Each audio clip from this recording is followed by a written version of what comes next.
భూమి ఆకాశం సృష్టించిన ఆయన యొక్క కుమారుడు మన ప్రభువైన యేసుక్రీస్తు నమ్ముచున్నాం. ఈయన పరిశుద్ధాత్మ బడి పొదుపులాంటి కార్యక్రమ శ్రమపడి శివేయబడి చనిపోయి సమానం చేయండి. అదృశ్యలోకం నుండి చనిపోయిన వారి నుండి మూడులను తిరిగి లేచి పరలోకముకెక్కి సర్వశక్తి గల తండ్రి దేవుడు కూర్చున్నాను. సజీవులకు మృతులకు తీర్పు చేయుటకు నమ్ముచున్నాను. పరిశుద్ధాత్మ నమ్ముచున్నాను. పరిశుద్ధ క్రైస్తవ సంఘముకు పరిశుద్ధ సహవాసం పాపక్షమాపణలు శరీరములున్నాను. నిత్య జీవనము అని నమ్ముచున్నాను. ఆమేన్. దయచేసి కూర్చోండి.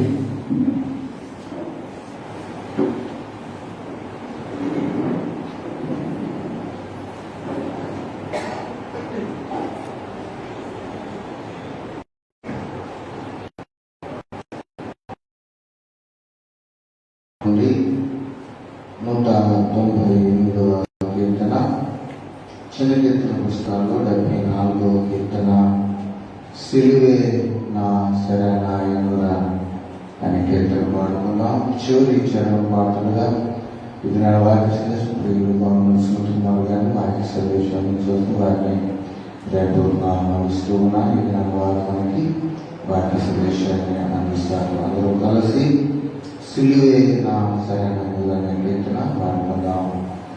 సిలువే నా శరణాయనురా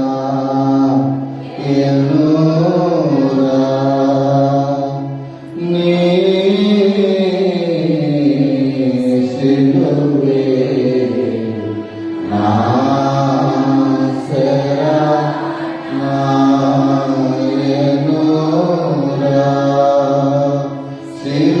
సిలువయందే మోతే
Oh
సిలువే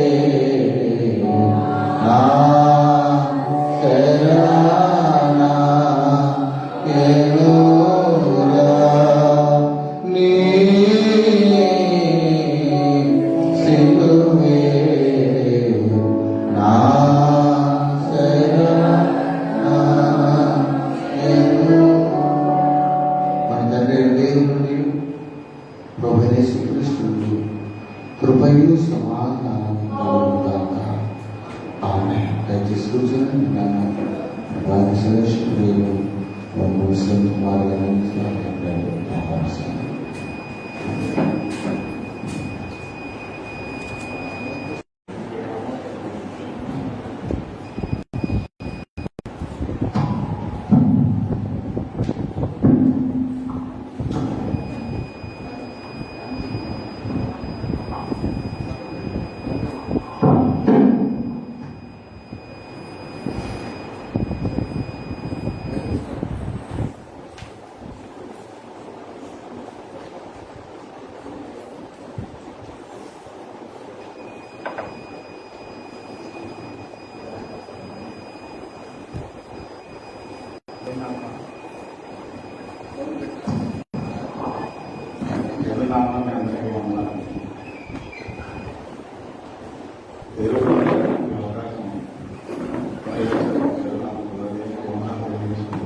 అలాగే నాకు అవకాశం ఇచ్చిన పాస్టర్ గారికి డెలిగేట్స్కి సంఘ సభ్యులకు సంఘ పెద్దలకు అందరికీ వందనాలు.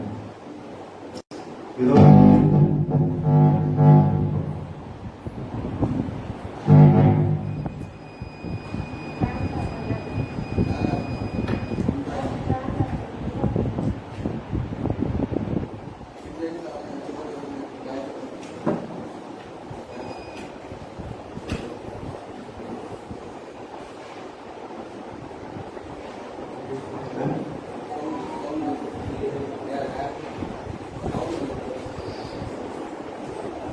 సాధనం కొద్దిగా మనం కంగారు పడుతుంది, మీరు కంగారు పడుతుంది, నేను కంగారు పడుతుంది.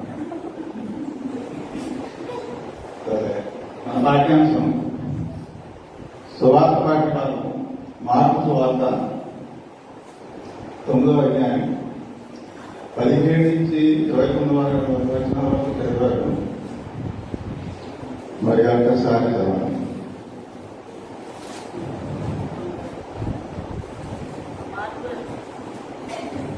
మార్పు సువార్త 9వ అధ్యాయం 15 మార్పు సువార్త 7వ వచనం. అందుకైన ప్రార్థన వల్లనే గాని మరి దేని వల్లనైనా ఈ విధమైనది వదిలిపోవట అసాధ్యమని వారితో చెప్పాను. పుట్టినోట్లో ఉపవాసం కనబడుతుంది. ఇక్కడ ప్రార్థన గురించి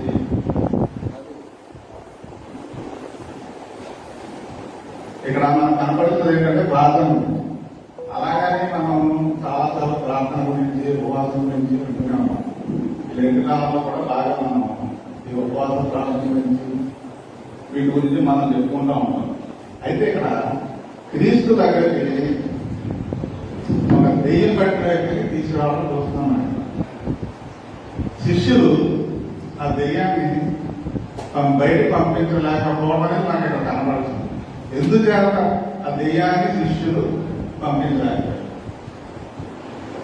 ఎప్పుడైనా మనం సాధారణ వెళ్ళిపో అంటాం, అంటే వెంటనే వెళ్ళిపోతుందా? వెళ్ళదు. ఎందుకంటే మన దగ్గర అంత శక్తి లేదు. ఎందుకని శక్తి లేదంటే ఆల్రెడీ ఆదాం దగ్గర మన శక్తిని కోల్పోయాం. దేవుడు ఆదాం గారిని సృష్టించి ఆయన ఆత్మను ప్రవేశపెట్టారు. ఆ ఆత్మను సాధన ఉంది, అందువల్ల ఆ శక్తిని మనం కోల్పోయాం. అందుకనే శిష్యులు ఇక్కడ ఆ దెయ్యాన్ని పంపించలేకపోయారు. అయితే మనం ప్రార్థన చేసినప్పుడు కూడా విశ్వాసంతో ప్రార్థన చేయాలి. ఒక్కసారి మన పాఠ్యభాగంలోనే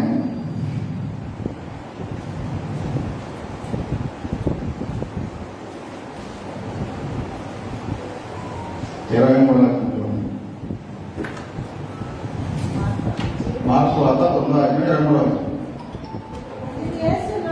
వచనం.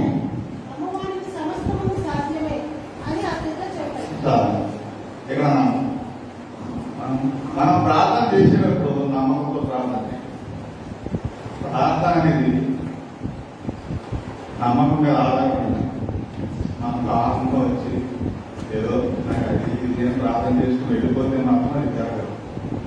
ఖచ్చితంగా మనం ఒక ఏది పెట్టుకొని దాని ద్వారా మనం ప్రార్థన చేయాలి. మనం అది పొంది ఉన్నామని ప్రార్థన చేయాలి. ఆల్రెడీ దేవుడు జరిగించాడు కానీ మనం దాని ద్వారా ప్రార్థన చేసి నిరీక్షణ కలిగి ఉండాలి.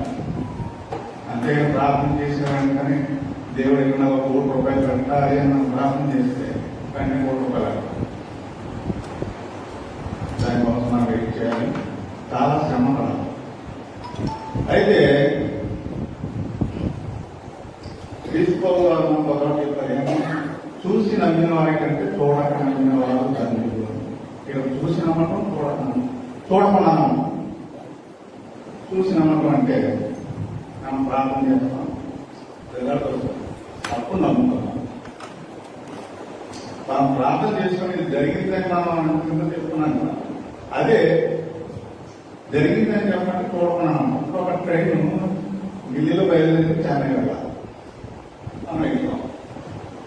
ప్రతి స్టేషన్ ఆగిపోవడం వెళ్ళి ఈ డ్రైవర్ కరెక్ట్గా తీసుకెళ్తాడా లేదా మనం డెస్టినేషన్కి అని ఒకసారి డ్రైవర్ దగ్గరికి కరెక్ట్గా ఉన్నాడా లేదా చూసి డెస్టినేషన్ వచ్చిన తర్వాత అమ్మగారికి మనం ఇంటికి వెళ్తాం కాదు.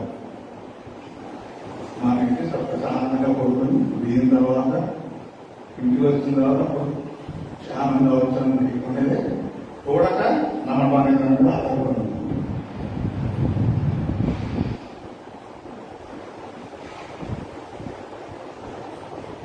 అయితే క్రీస్తు అదే ఒక గదిలో మనతో దాన్ని బయటకు పంపారని మనం చూసాం కాబట్టి సాధన చాలా శక్తి.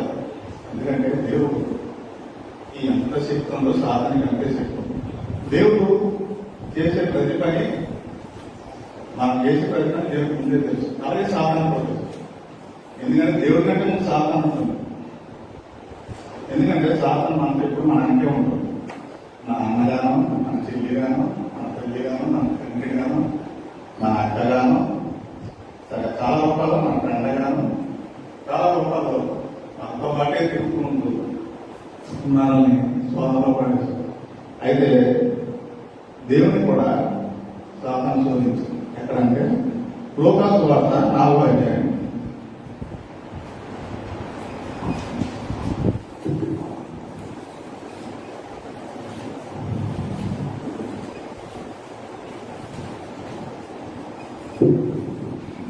మొదటి వచనం చదవండి. యేసు పరిశుద్ధాత్మ పూర్ణుడై యోర్దాను నది నుండి తిరిగి వచ్చి 40 దినములు ఆత్మచేత అరణ్యంలో నడిపింపబడి అపవాది చేత శోధింపబడుచున్నాను. ఇది దేవుడు బాప్తిస్మం పొందిన తర్వాత జరిగిన సంఘటన.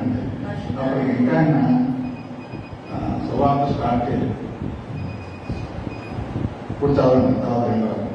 ఆ దినములలో ఆయన ఏమీ తినలేదు. అవి తీరిన తర్వాత ఆయన ఆకలి కొనగా అపవాది, నీవు దేవుని కుమారుడు అయితే రొట్టె అగునట్లు ఈ రాత్రితో చెప్పుమని ఆయనతో చెప్పాను. అందుకు యేసు, మనుషుడు రొట్టె వల్ల మాత్రమే జీవించడు అని వ్రాయబడి ఉన్నదని వారికి ప్రత్యుత్తరం ఇచ్చాను. దేవుడు ఇక్కడ 40 దినాలు భాషణ మనం ఒకరోజు భాషణ చేయగానే అప్పటికే మొహం వికారంగా జరుగుతున్నాం. ఎందుకంటే నేను ఏం తినలేదు, నేనేం తినలేదు అంటూనే ఉన్నాను. అంటే నేను అలాగే ఉంటున్నాను. భాష ఉన్నప్పుడు కరెక్ట్గా టైం అయ్యేటప్పటికి భోజనం అయిందా లేదా వెంటనే రెడీ ప్లేట్లో ఉండాలి. టైం దాటేటప్పటికి నేను ఉండలేదు. కానీ ఇక్కడ దేవుడు 40 రోజులు ఫాస్టింగ్లో ఉండడం జరిగింది. ఫాస్టింగ్ ఉన్నట్టు ఆయన ఉండలేదు. ఆయనకి ఫుడ్ దొరకకుండా సాతాను అలా చేసింది. కానీ దేవుడు ఇక్కడ ప్రార్థనా శక్తితో అక్కడ సాతాన్ని ఎదిరించడం చూస్తున్నాం. సరే, మనం పాత నిబంధనలోకి వెళ్తే ఇక్కడ సాతాన్ని ఎదిరించే వ్యక్తి కనబడతారు. ఎవరంటే మన మూల పురుషుడైన ఆదాము గారు అవుతారు. ఒకసారి ఆదికాండం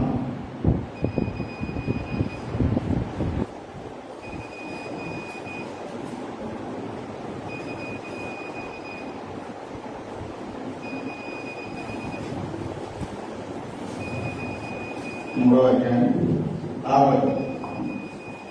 స్త్రీ ఆ వృక్షము ఆహారమునకు మంచిదియు కన్నులకు అందమైనది వివేకము నుంచి రమ్యమైనది ఉంటే చూసినప్పుడు ఆమె దాని ఫలములలో కొన్ని తీసుకొని తిని తనతో పాటు తన భర్తకును ఇచ్చాను, అతడు కూడా తినడు. అప్పుడు వారిద్దరి కన్నులు తెరవబడ్డారు, వారు ఇక్కడ తిన్నది మొదట ఎవరండి? అవగాహన తిన్నారు. ఆ తర్వాత ఆదాం గారిని తినేటట్టు చేసింది. ఇక్కడ ఆదాం గారు స్టెబన్గానే ఉన్నారు కానీ ఎందుకంటే దేవుని భయం ఉందని. ఇక్కడ అవగారికి దేవుని భయం కూడా ఉంది, కానీ ఆ పండు రమ్యంగా కనపడుతుంది. అంటే మనకు కూడా ఆ లోపం కూడా అలాగే కనపడుతూ ఉంటుంది, అందుకని మనం చచ్చిపోతాం. అయితే ఇక్కడ సాతాను సర్పం రూపంలో వచ్చింది. సర్పం రూపంలో వచ్చి అవ్వని టార్గెట్ చేసుకుంది. ఇక్కడ అవ్వ ద్వారా దేవుని కుమారుడైన ఆదాముని పాపంలోకి తీసుకురావడం జరుగుతుంది. ఆ విధంగా పరిశుద్ధాత్మ ఆత్మ దేవుని నుండి ఆదాము నుండి తొలగడం జరిగింది. అయితే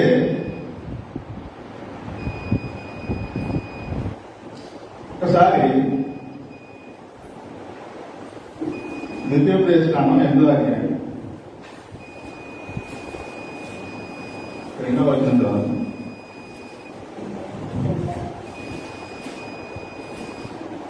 ద్వితీయోపదేశకాండం 8వ అధ్యాయం 2వ వచనం.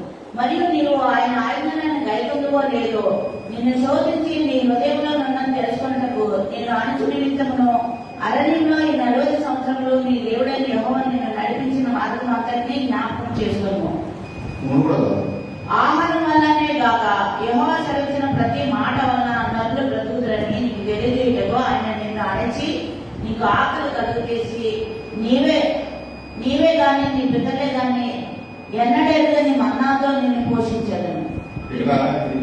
యేసుక్రీస్తు వారు రొట్టె వలన మాత్రమే కాక కానీ దేవుడు మాట వలన మాత్రమే జీవించడానికి ఇక్కడ మనం ద్వితీయోపదేశకాండంలో చూస్తున్నాం కదండి. అక్కడ కూడా దేవుడు ఒక మాట చెప్తున్నాడు, మీరు 40 దినాలు మీరు కనాను దేశానికి వెళ్ళని చెప్పాడు, బయలుదేరాడు బాగా. కానీ మధ్యలో సాతాను శోధన వల్ల అక్కడ దారి తప్పారు. ఇక్కడ ఆదాము గారికి దేవుడు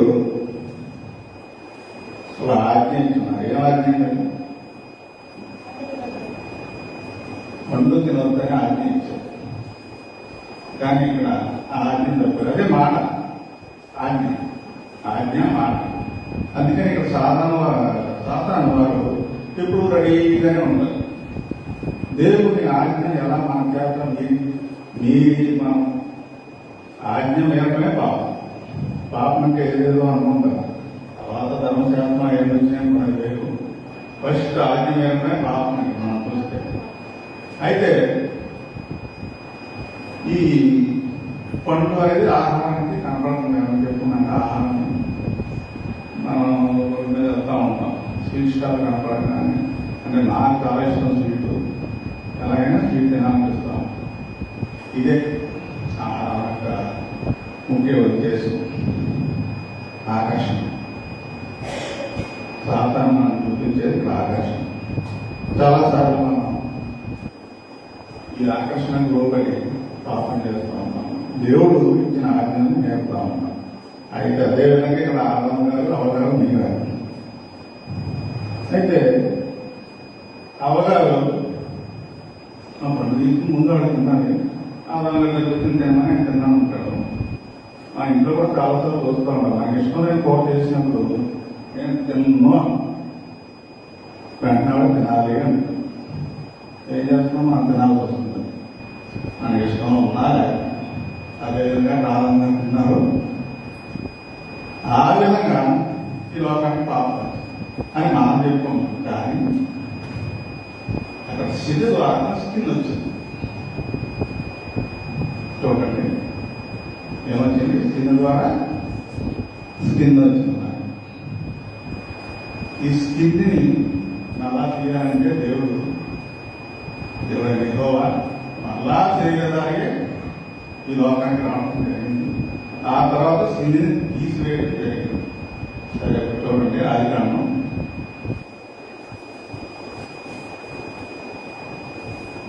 2వ అధ్యాయం 10వ వచనం.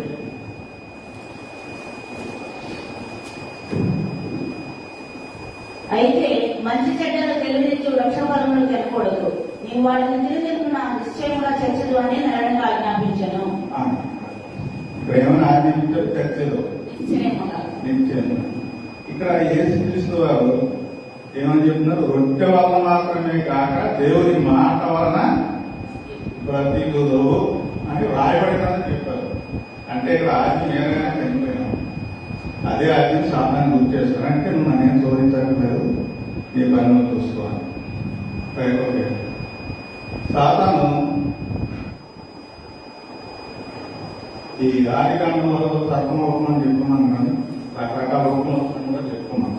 అయితే సాధారణ ఇక్కడ సక్సెస్ అయ్యాడు. సక్సెస్ అయినప్పుడు దేవుడు ఏం చేసినాడు కాబట్టి షర్ట్స్, ఏం షర్ట్స్ ఈ చర్మాన్ని ఇచ్చాడు.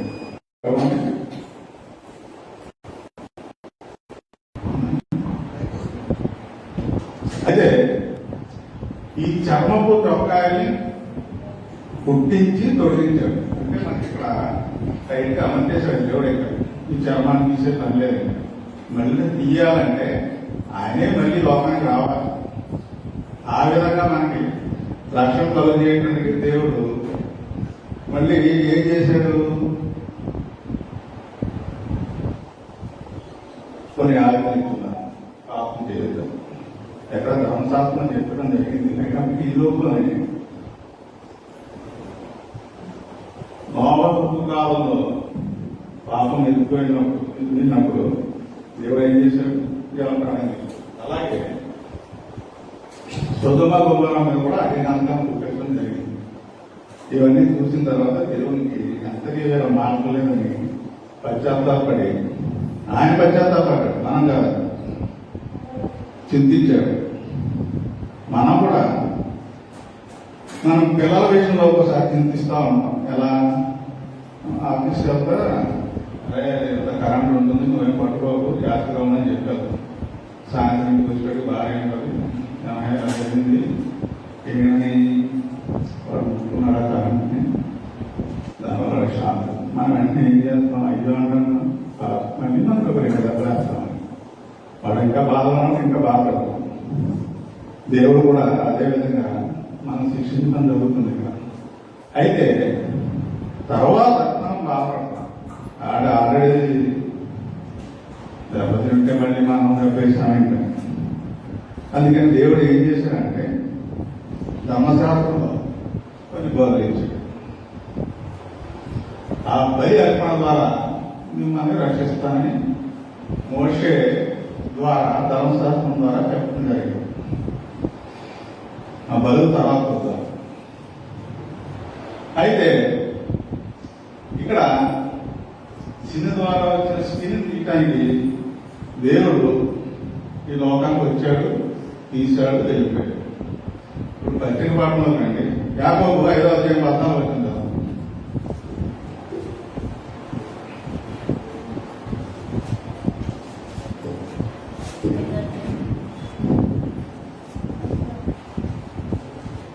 మీలో ఎవడైనా రోగి అయి ఉన్నాడా? అతడి సంఘపు పెద్దలను పిలిపింపవాలను. వారు ప్రభు నామమున అతనికి నూనె రాచి అతని వరకు ప్రార్థన చేయవాలను. ఇక్కడ సంఘ పెద్దలు కనపడుతున్నారు, ఆయన కనపడుతుంది. అయితే మరి ఇప్పుడు అంతా పాస్టర్గా ఉన్నాం కాబట్టి సంఘ పెద్దలతో పని లేదు. ఈ సంఘ పెద్దలు ఎక్కడ ఉన్నారు? అపోస్తలుడైన పౌలు గారు సువార్త ప్రకటిస్తూ సంఘాలను ఏర్పాటు చేస్తూ అక్కడ సంఘాల్లో కొంతమంది దేవుని పట్ల నిబద్ధత కలిగిన వ్యక్తుల్ని సంఘ పెద్దలుగా ఏర్పాటు చేసి ఆయన ముందు తన యాత్రను సాగిస్తూ మళ్ళీ ఇంకో చోట సంఘం అక్కడ పెద్దనారు.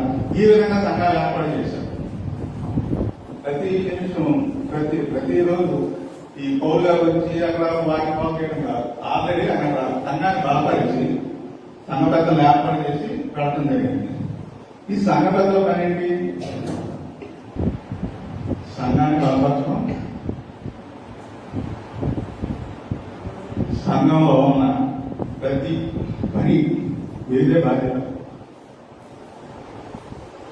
అయితే ఇక్కడ కొన్ని సంఘాలు అయితే సంఘ పెద్దలు ఉండరు, 90%, 10% సంఘాలనే ఉంటున్నారు. అదే సంఘాల పేర్లు అనవసరం అనుకుంటున్నాను ఇక్కడ. అయితే ఇక్కడ సంఘ పెద్దల ద్వారా సాతాను అంటే పాస్టర్ గారు లేరండి, అపోస్తుల కాలంలో చెప్తున్నాను. పౌలు గారు సంఘాలు ఏర్పాటు చేసిన టైంలో సంఘ పెద్దల ద్వారా సాతాను సంఘం ఉపయోగిస్తారు. ఎలా అంటే మన పాఠ్యాంశం మార్క్స్ వార్త 9వ అధ్యాయం.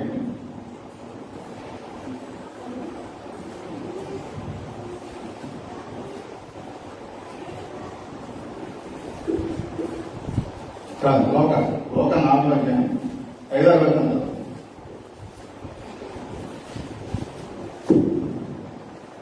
అప్పుడు అపవాది ఆయనను తీసుకొని పోయి భూలోక రాజ్యాలన్నింటినీ ఒక నిమిషంలో ఆయనకు చూపించి, ఈ అధికారమంతయు ఈ రాజ్యముల మహిమయు నీకిచ్చును, అది నాకు అప్పగింపబడి ఉన్నది, అది ఎవరికి నేను ఇవ్వగలను వానికి ఇచ్చును.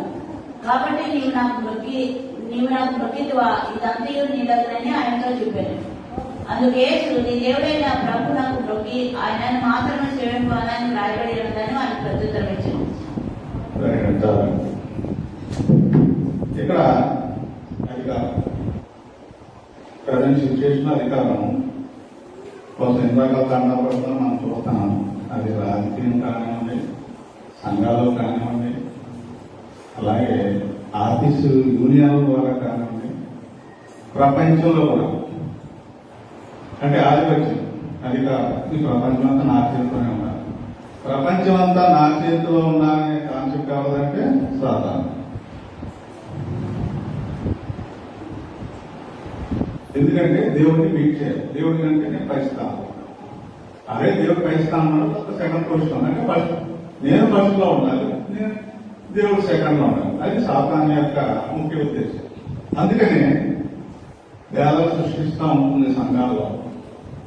ఇది మనం గమనించి అంటే ప్రజెంట్ సిచ్యువేషన్ మనం ఏమనుకుంటామంటే మనం చెప్పింది కరెక్ట్ అన్న దృష్టితో మనం వెళ్ళిపోతూ ఉంటాం. ఎందుకంటే ఇది ఇక్కడ ఎవరవుతుందో ఇక్కడ సంఘ కాపాలు వస్తుంది.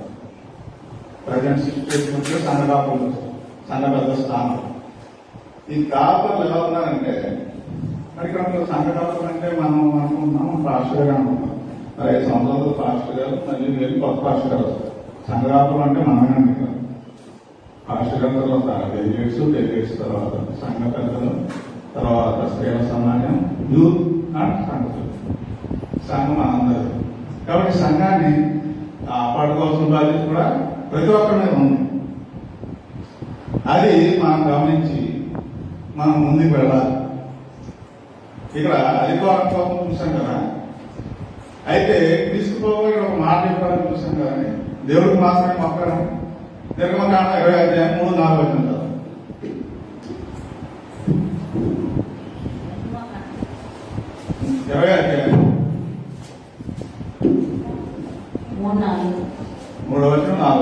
నేను తప్ప వేరొక దేవుడు నీకు ఉండకూడదు.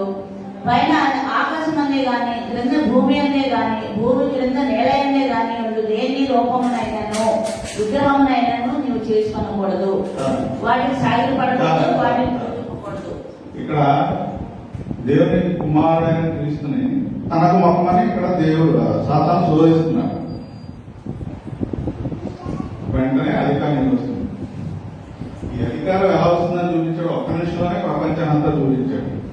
మనకి మోషే గారు పాపం చేశాడు ఎలా మాట్లాడ దేవుడికి ఆజ్ఞ నేర్పడం ద్వారా ఆయన మోషే గారు పాపం చేసి కనాను దేశంలోకి ప్రవేశించలేకపోయారు. కానీ ఆయనకు ఒక వైపు ఎలాగైనా ఆ దేశాన్ని చూడాలి. అందుకని అక్కడ దేవుడు యెహోవా ఆయన కూడా కనాను దేశం మొత్తాన్ని చూపించాడు. దీన్ని బట్టి మనకు ఏమవుతుందంటే దేవుడికి ఎంత శక్తి ఉందో దాదాపుగా సాతానికి కూడా అంతే శక్తి ఉందని మనం గమనించాలి. అంటే మనకి ఏంటంటే ఈజీగా సాతాన్ని ఎదిరించాలని మనం అనుకుంటాం, కానీ దేవుని శక్తి లేనిది మనం సాతాన్ని ఎదిరించలేం. ఆల్రెడీ ఆనందం ద్వారా మన శక్తిని కోల్పోయాం. ఇప్పుడు ఆ శక్తిని మనం పుంజుకోవాలంటే ఏం చేయాలి? ఇలాంటివన్నీ మనం చూడాలి. అయితే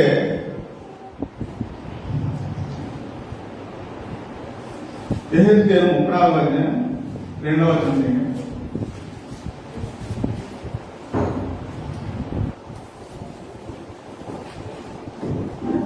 నరపుత్రుడా, ఇశ్రాయేలీయుల కాపర్లను గురించి మాట ప్రవచింపము. ఆ కాపర్లతో ఇట్లనము, ప్రభువు యెహోవా సెలవిచ్చినది ఏమనగా, తమ కడుపు నింపుకొని ఇశ్రాయేలీయుల కాపరులకు శ్రమ.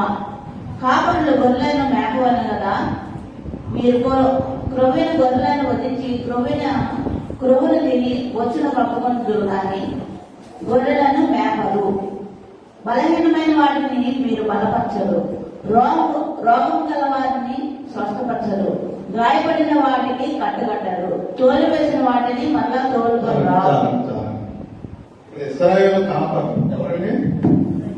మన మనుషులు కదా కాదండి. ఇశ్రాయేల్ కాలంలో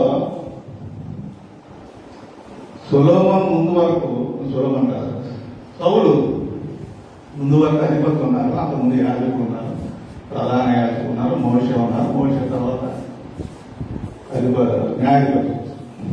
వీళ్ళ గురించి ఇక్కడ చెప్పకూడదు. అంటే ఈ వాక్యాన్ని ఈ మధ్యన చాలా మంది సంఘ కాపరి అని చెప్పి పాత్రగా గమనిస్తుంది. ఇది అది కాదు, అప్పట్లో చేసింది న్యాయపత్రం. అయితే ఇక్కడ ఇశ్రాయేలు ఒక తప్పు చేశారు. ఏంటంటే అది మోషేతో సమయంతో మాకు ఒక రాజు కావాలి అని అడిగారు. ఇది వెంటనే దేవునికి కోపం కలిగింది.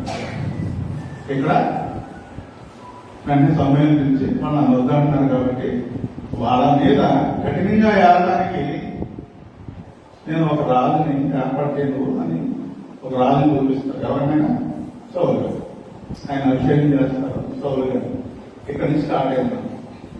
ఇశ్రాయేలు కాపర్లకు ఇష్టం వచ్చినట్టు చేస్తాం వల్ల వాళ్ళ గురించి ఇక్కడ చెప్పడం జరుగుతుంది. తర్వాత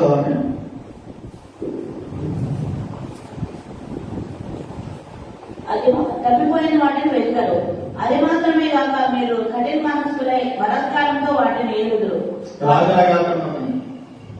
నీ అంత ఎలా ఉంటాడండి? అతను చెప్పిందే శాస్త్రం, అతను చెప్పిందే కాదు. అతను చెప్పిందే ధర్మశాస్త్రం. తర్వాత కాబట్టి కాపరి వేదయాలు చెదిరిపోయి సకల అడవి మృగములకు ఆహారమాయను. నా గొర్రెలు పర్వతములన్నిటి మీదను ఎత్తైన ప్రతి కొండ మీదను తిరుగులాడుచున్నవి. నా గొర్రెలు భూమి అంతటా చెదిరిపోయినంతకు వాటిని కూర్చి విచారించువాడు అప్పుడునూ లేడు, వెలుగువాడు అప్పుడునూ లేడు. కాబట్టి కాపరులారా, యెహోవా మాట ఆలకించుడి. కాపరులు లేకుండా నా గొర్రెలు దోపుడు సొమ్మై సకలమైన అడవి మృగములకు ఆహారమాయను. కాపరులు నా గొర్రెలను విచారింపరు, తమ కడుపు మాత్రమే నింపుకొందురు గాని గొర్రెలను మేపరు. ఇదే ప్రభు అయిన యెహోవా వాక్కు.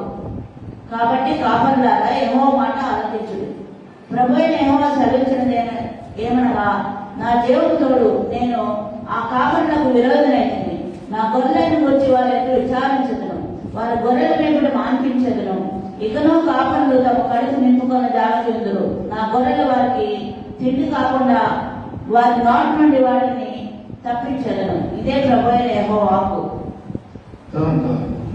ప్రభు అయిన యెహోవా సెలవిచ్చినది ఏమనగా, ఇదిగో నేనే నా గొర్రెలను వెతికి వాటిని కనుగొందును. తమ గొర్రెలు చెదిరిపోయినప్పుడు కాపరులు వాటిని వెతుకున్నట్లు నేను నా గొర్రెలను వెతికి చీకటి గల మొక్కుదిన మందు ఎక్కడెక్కడికి అవి చెదిరిపోయినా అక్కడి నుండి నేను వాటిని తప్పించి ఆయా జన్మల్లో నుండి వాటిని తోడుకొని వచ్చి ఆయా దేశంలో నుండి వాటిని సమకూర్చి వాటి స్వదేశంలోని వాటిని తెచ్చి పర్వతముల మీదనో వాగుల యొద్దనో దేశమందరూ సకలమైన కాపురపు స్థలముల ఎదుగునో వాటిని మేపెదను. నేను మంచి మేతగల చోట వాటిని మేపెదను. ఇశ్రాయేలు యొక్క ఉన్నత స్థలముల మీద వాటిని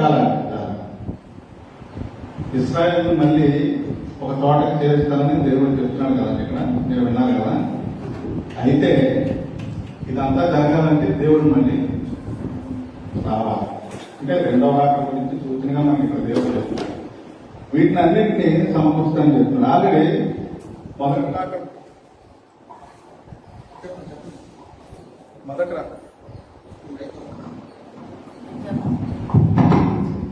అయితే దేవుడు మొదటి రాకడలో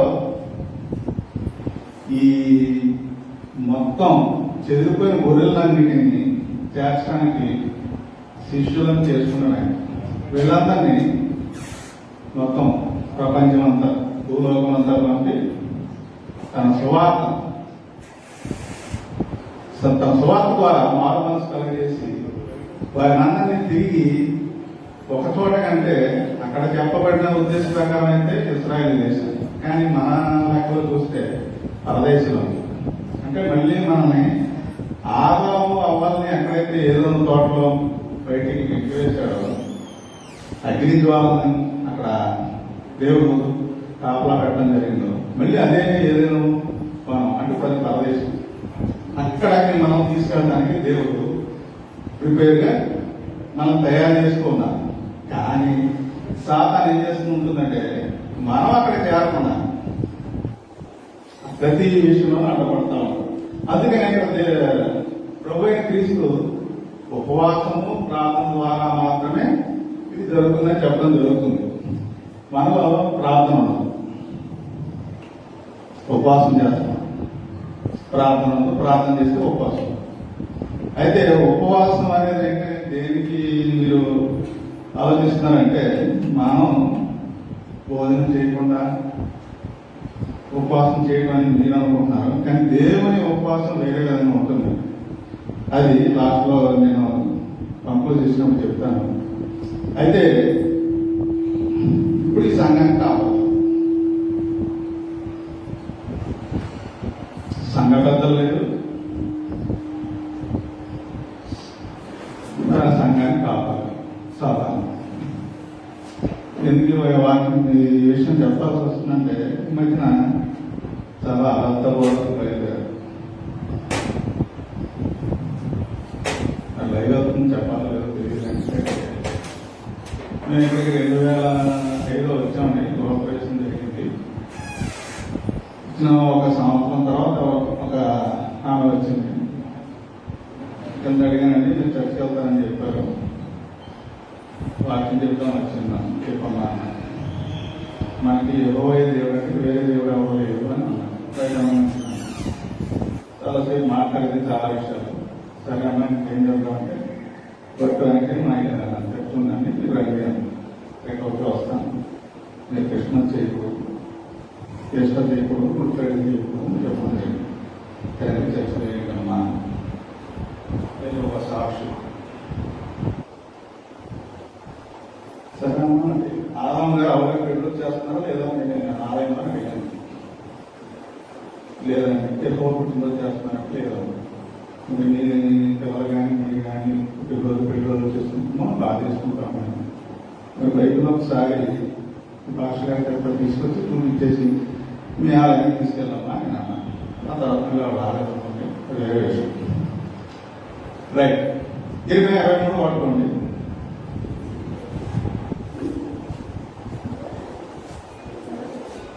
ఏమి 23 అధ్యాయం కొట్టవచ్చు. వాయిస్ వస్తుందండి, ఎందుకంటే నా వాయిస్ తక్కువ ఉంటుందని మా నాన్నగారు ఎత్తి కొంచెం వాయిస్ ఎక్కువ పెళ్లి చేశారు. చదువుతుంది ఆవిడ చదవండి. ఇదే నా మందులో చేరిన గొర్రెలను నశింపు చేయొచ్చు, చెదరగొట్టి కాపులకు శ్రమ. ఇశ్రాయేలు దేవుడైన యెహోవా తన జనులను మేము కాపులను గురించి ఇలాగ సెలవిస్తున్నాడు, మీరు నా గొర్రెలను గురించి విచారణ చేయక నేను మేము 23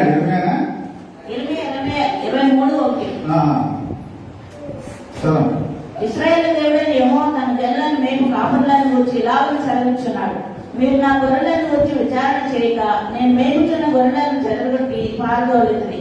ఇదిగో మీ దుష్క్రియలను బట్టి మిమ్మల్ని శిక్షింపబోచున్నాను, ఇదే యెహోవాకు. ఇక్కడ చెప్తుంది ఇంకొకటి, వాడు యెరూషలేము మనకు తల్లి. ఆదాము గారిని దేవుడు సృష్టి ఆదాము గారిని దేవుడు చేశాడు కదా. రేపు మన ఆదాము అంటే ఫస్ట్ మనకి తల్లి తండ్రి ఉన్నారు కదా. మన ఆదాము గారు అనుకుంటారు దేవుడు మట్టితో చేశాడు కదా. లేదు ఆలోచిస్తాం ఆదాము గారు ఆలోచిస్తారు అంటే తల్లి ఉంది. ఓకే తల్లి ఎక్కడ ఉందండి అడిగాను. గలతీ 4:26 చూపించారండి. గలతీలు రాసిన పత్రిక 4:26.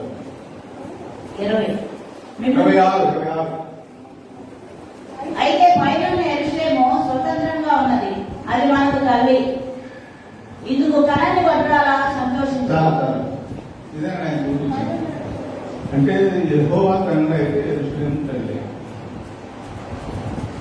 కాబట్టి ఇలాంటి అబద్ధ బోధనల విషయంలో మనం చాలా జాగ్రత్తగా. ఎందుకంటే పౌలు గారు రోమేలు రాస్తూ ఆయన రాసిన ప్రతి 15వ వచనం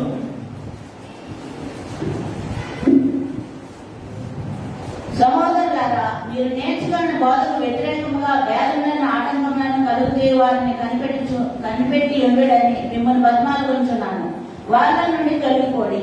అట్టి వారు మన ప్రభు అయిన క్రీస్తు కాక తమ కడుపునకే దాసులు. వారి ఇంపైన మాటల వలనను ఇచ్చకం వలనను. ఇక్కడ సంఘ కాపర్లు అని ఏమని చెప్తున్నాండి.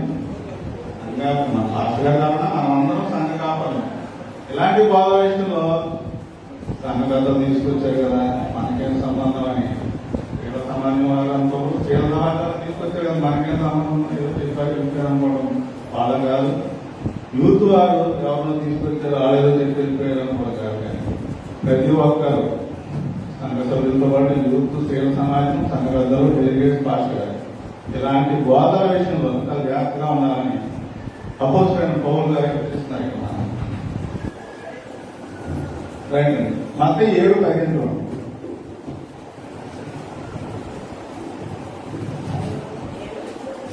మత్తయి సువార్త 7:15. అబద్ధ ప్రవక్తలను గురించి జాగ్రత్త పడుడి. వారు గొర్రెల చర్మములు వేసుకుని మీ వద్దకు వద్దరు కానీ లోపల వారు పురోరమైన తోడేళ్ళు. ఇక్కడ చెప్పింది యేసుక్రీస్తు వారు ఏమని గొర్రె వచ్చి తప్పుకున్న తోడేడు. తోడేడు ఎలా ఉంటుందంటే ఎప్పుడైతే అది వేటాడదని తోడేడు, సింహం, పులి ఇవి వేటాడితే గాయపడ్డ వాటిని ఇవి వేటాడకుండా ఇదే మనకి ఇస్రాయేల్ కాపుల శ్రమ అని చెప్పారు చూసారా.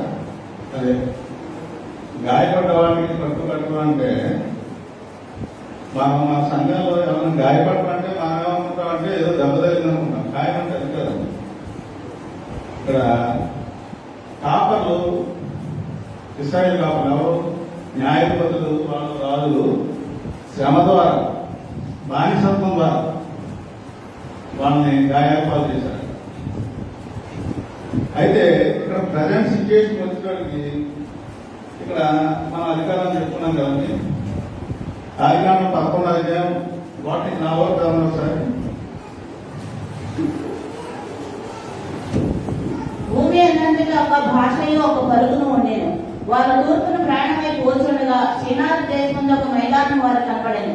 అక్కడ వారు నివసించి మనం ఇటుకలు చేసి బాగుగా కలుసుకుందాం రండి ఒకతో ఒకడు మాట్లాడుకుంటుంది. రాళ్లకు ప్రతిగా ఇటుకలను, అరిసెనకు ప్రతిగా మట్టిగీలను వారు ఉండేను. మరియు వారు మన భూమి అందంతటా చెదిరిపోకుండా ఒక పట్టణంలో ఆకాశం నాడు శిఖరం గల ఒక గోపురమును కట్టుకొని పేరు సంపాదించుకుందాము రెండని మాట్లాడుకోగా యెహోవా నరుల కుమార్తె కట్టిన పట్టణంలో గోపురంలో చూడ దిగి వచ్చాను. అప్పుడు యెహోవా, ఇదిగో జనం ఒకటే, వారందరికీ భాష ఒకటే, వారు ఈ పని ఆరంభించున్నారు. ఇక మీదట వారు చేయదలచి ఏ పని అయినా చేయకుండా వారికి ఆటంకం ఏమీ ఉండదు. కనుక మనం దిగిపోయి వాళ్ళలో ఒకరిని తెలియకుండా అక్కడ వారి భాషను తారుమారు చేయడం రండి అని అనుకున్నాను. ఇక్కడ భాష తారుమారు చేయడం. ఇది తారుమారు చేశారంటే ఇక్కడ మనం ముందే చెప్పాను కదండి, దేవుడు ఏదో ఆదాము పాపం చేయగానే ఏదో చూడమని పంపించేసి అప్పుడే ఆయన ప్లాన్ చేస్తున్నాం. ఇంకా పాపంలోనే ఉంటారు కదంతా అని ఇక్కడ ఆయన ఒక సంఘాన్ని కట్టాలని చూస్తారు. ఏ సంఘం అది? పేతురు గారు బండ కదా, బండ మీద కడతానని చెప్పారు కదా. ఇక్కడ వీళ్ళు రాళ్లతో కట్టకుండా ఏంతో కట్టారు? మట్టితో కట్టడం స్టార్ట్ చేశారు. ఇటుదం కాల్చి మట్టితో. అంటే ఆ గోపురం ఉంటుందా? రాళ్లతో కట్టిన స్ట్రాంగ్ గా ఉంటుందా? ఇటు కట్టింది స్ట్రాంగ్ గా ఉంటుందా? ఆ పై వరకు కొంత వరకే మనం అది ప్లాన్ చేయగలం, తర్వాత అది కూరుకోదు. అయితే రాళ్ళ ద్వారా కట్టింది చాలా స్ట్రాంగ్ గా ఉంటుంది. అందుకనే దేవుడైన క్రీస్తు పేతురు ద్వారా సంఘాన్ని కట్టాలని చూశాడు. అదే బండ అని మనం చెప్పుకుంటాం. అయితే దేవుడు ముందుగానే నరులాలను కనిపెట్టారు. ఏంటంటే వీళ్ళు ఇక్కడ బాబు గోపురం ఎందుకు కడుతున్నారు? అక్కడ దేవుడు ఉండడానికి అధికారం ఉంటుంది. ఈ అధికారం సాతాను. అందుకనే అక్కడ చాలా తెలియదు చేయడం మనం చూస్తున్నాం. అయితే మన మత్తయి 7:15 చెప్పుకున్నాం కదండి, గాయాలు కట్టు కట్టడం గురించి, గాయాల గురించి మనం మాట్లాడుతున్నాం కదా. ఇక్కడ దేవుడైన క్రీస్తు శిష్యులు తయారు చేస్తున్నారు. 12 మంది శిష్యులు. అందులో ఒక శిష్యుడు ఉన్నారు. ఎవరండి? ఇస్కరియోతు యోధ. ఈయన ఆయన శిష్యుడు అయిన తర్వాత సాతాను చాలా భాగాలు వెతుకుతున్నాగా సాతాను ఇస్కరియోతు యోధలో ప్రవేశించి ఇక్కడ ఇస్కరియోతు యోధ బ్రదర్ అన్నమాట. 12 మంది శిష్యుల్లో అధికారం ఎవరైపోతే యోధ చూసారా? ఇక్కడ ఇంకా 11 మంది శిష్యులు పట్టుకోకుండా యోధానే ఎందుకు ఎంచుకున్నాడు? సాతాను అధికారం. ఆ అధికారం ద్వారా ఇక్కడ యోధ ఏమని ప్లాన్ చేసుకుంటాడంటే, క్రీస్తు ద్వారా, మరి క్రీస్తు ప్రభు ద్వారా రాజు కదా క్రీస్తు ప్రభు, నెక్స్ట్ రాజు ఆయన, ఇంకా అధికారం నాయన. అంటే సాతాను అక్కడ కూడా ప్రభువు కంటే ఎక్కువగా అధికారం దొంగలించమని చూసుకోవడం జరుగుతుంది. అయితే ఇక్కడ ప్రభువు వారు అది ఆటోమేటిక్గా కనిపెట్టారు, చూశారు. చూసి ఆయన ముందే ప్రణాళిక ప్రకారం శిలువ మీద మరణం పొందాలి, బలియాగంగా అర్పించబడాలి. ఆయన ప్రణాళిక ముందే.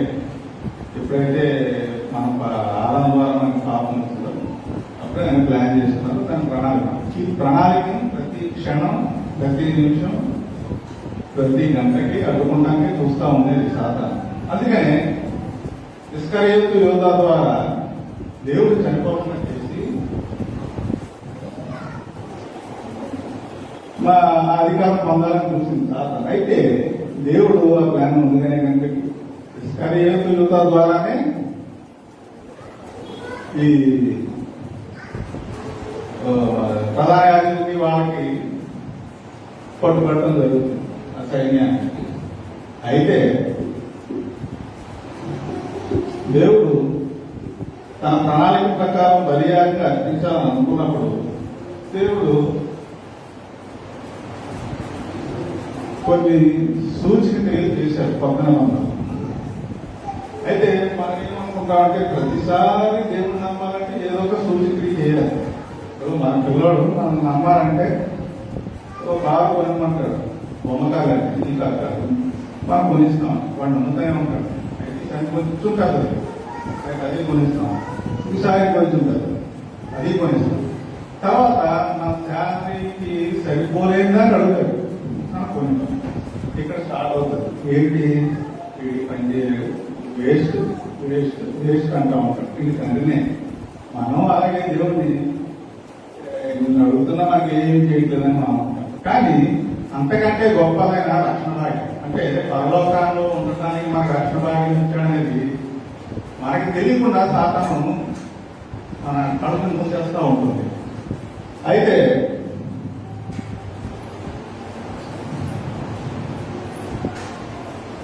యెషయా 45 వచ్చిన 45 అయితే 22 వచ్చిన చూడండి.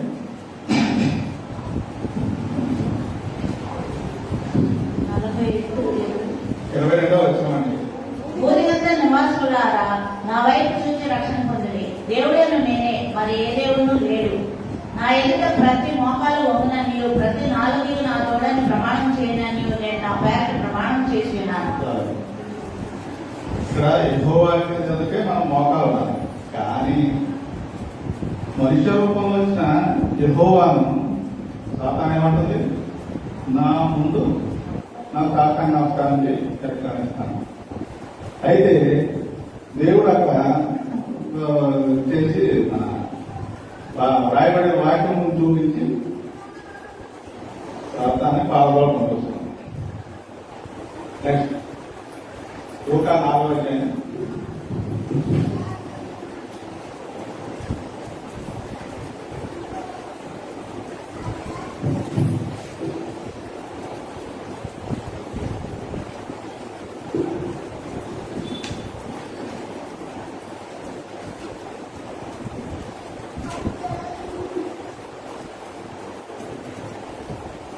చేశారంట అలా చేస్తారు క్వశ్చన్ 4వ అధ్యాయం మనం యేసు పరిశుద్ధాత్మ పూర్ణుడై యోర్దాను నది నుండి తిరిగి వచ్చి 40 దినముల ఆత్మ చేత అరణ్యంలో నడిపింపబడి అపవాది చేత శోధింపబడుతుండేది. ఆ దినములలో ఆయన ఏమీ తినలేదు. అవి తీరిన తర్వాత ఆయన ఆకలి ఉండగా అపవాది నీవు దేవుని కుమారుడైతే రొట్టె అమ్మినట్టు ఈ రాజుగా చెప్పమని ఆయనతో చెప్పాడు. అందుకు యేసు మనుషుడు రొట్టె వల్ల మాత్రమే జీవించడానికి రాయబడి ఉన్నదని ఆయన ప్రత్యుత్తరం ఇచ్చాడు. అప్పుడు అపవాది ఆయనను తీసుకుని పోయి భూలోక రాజ్యములన్నింటినీ ఒక నిమిషంలో ఆయనకు చూపించి ఈ అధికారమయు ఈ రాజ్యముల మహిమయు నీకు ఇచ్చును. అది నాకు అప్పగింపబడి ఉన్నది. అది ఎవరికి నేను ఇయ్యకూడదునో వారికి ఇచ్చును. కాబట్టి నీవు నాకు మొక్కిదివా ఇదంతా నీదని ఆయనతో చెప్పాను. అందుకు యేసు నీ దేవుడైన ప్రభువునకు మొక్కి ఆయనను మాత్రం సేవించుకోవాలని రాయబడి ఉన్నదని ఆయన ప్రత్యుత్తరం ఇచ్చాడు. పిమ్మట ఆయన ఎరుషలేమునకు తీసుకుని పోయి దేవాలయ శిఖరమున ఆయనను నిలవబెట్టి నీవు దేవుని కుమారుడైతే ఇక్కడ నుండి క్రిందికి దుమ్ముకుము, నిన్ను కాపాడటం నిన్ను గురించి నా దూతలకు ఆజ్ఞాపించును. నీ పాదం ఎప్పుడైనాను రాత్రికి తగలకుండా వారు నిన్ను చేతులతో ఎత్తుకుందురని వ్రాయబడి ఉన్నదని ఆయనతో చెప్పాను. అందుకు యేసు నీ దేవుడైన ప్రభువును శోధింపవలదు అని చెప్పబడి ఉన్నదని ఆయన ప్రత్యుత్తరం ఇచ్చాను. అయితే ఇక్కడ క్రీస్తు ప్రభు వారిని దేవాలయ శిఖరం తీసుకెళ్ళి కింద దుమ్మని చెప్పినప్పుడు దుమ్మకాలి దూకితే ఏమవుతుంది? దూకితే దేవునికి దెబ్బ తగ్గుతుందా లేదా? దేవునికైతే దెబ్బ తగ్గదు, మరి మనుషులకైతే దెబ్బ తగ్గుతుంది. అయితే ఇక్కడ దేవుడు మిగతా రెండుసార్లు ఏం చెప్పారు? రాయబడేదని చెప్పారు, ఇక్కడ చెప్పబడేను. రైట్, మనం ఎంత చూసాం కదండి. రిజ్యూమ్ చేసినాను 8వ అధ్యాయం 2వ మరియు నీవు ఆయన ఆజ్ఞలను 3వ ఆహారం వల్లనే కాక యెహోవా సెలవిచ్చిన ప్రతి మాట వలన నన్ను బ్రతుకుదరని నీకు తెలియజేయగా ఆయన అణిచి నీకు ఆకలి కలుగజేసి నీవే గాని నీ పిల్లలే గాని ఎన్నడేదని మనాతో నిన్ను పోషించగలను. ఈ 40 సంవత్సరంలో నీవు వేసుకున్న బట్టలు పాతగిలపోలేదు, నీ కాలు వాయలేదు.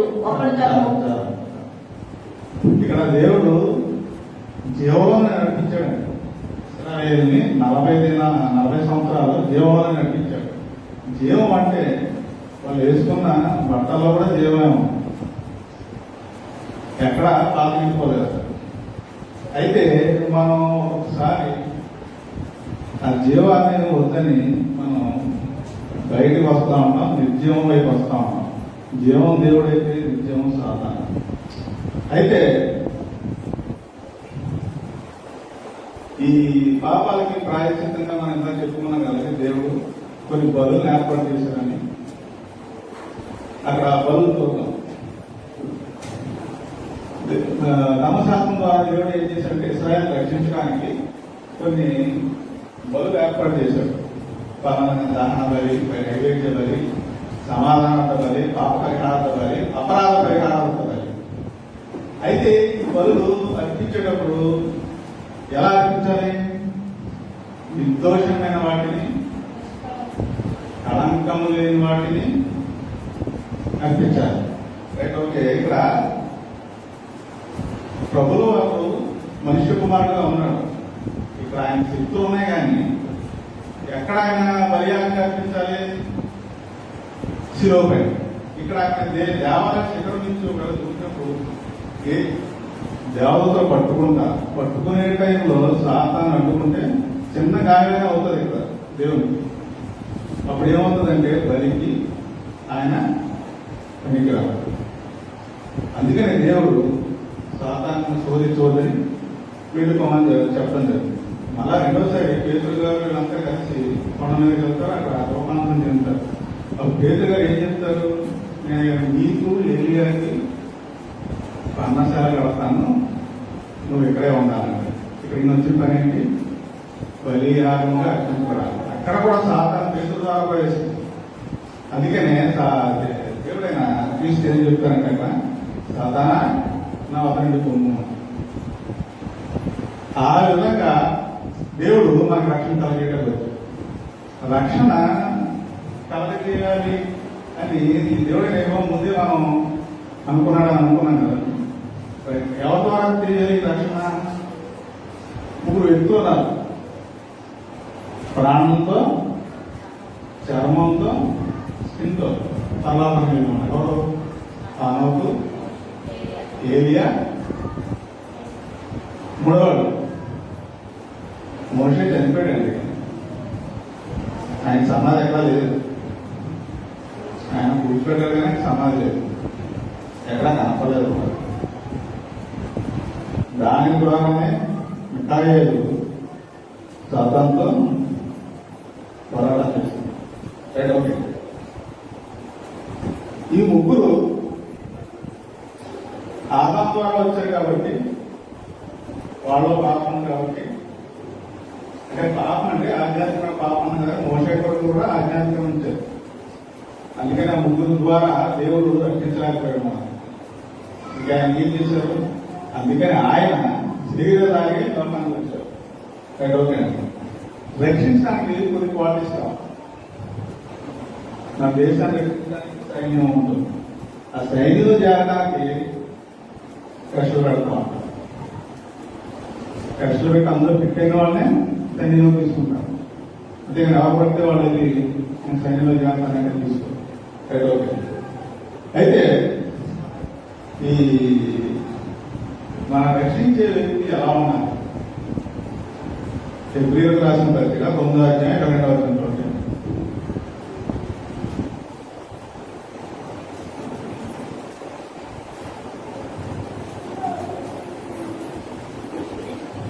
ఫిబ్రవరి రాసిన పత్రిక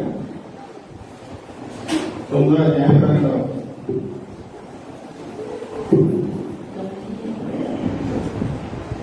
మరియు ధర్మశాస్త్ర ప్రకారం సమస్త వస్తువులను రక్తం చేత శుద్ధి చేయబడినని, రక్తం చిందింపకుండా పాప క్షమాపణ కలుగుదని సామాన్యంగా చెప్పవచ్చును. పరలోకమందున్న వాటిని పోలిన వస్తువులు ఇంటి బలుల వలన శుద్ధి చేయబడవలసి ఉండేది. కానీ పరలోక సంబంధమైనవి వీటికంటే శ్రేష్టమైన బలుల వలన శుద్ధి చేయబడవలసి ఉండేది. అందువల్ల అయితే ఇక్కడ రక్తం ద్వారా మనం శుద్ధి చేయబడాలంటే నిరపరాధి రక్తం ఉండాలి. అందుకనే ఈ ముక్కు ద్వారా దేవుడు మనం రక్షించాలి. అందుకనే దేవుడు ఆయన వచ్చాడని చెప్పుకున్నాగా. రైట్, రెండోది కృప ద్వారా రక్షించాలి దేవుడు. ఎఫెసీయులకు రాసిన పత్రిక 2వ అధ్యాయం 8-9 వచనాలు చదవండి.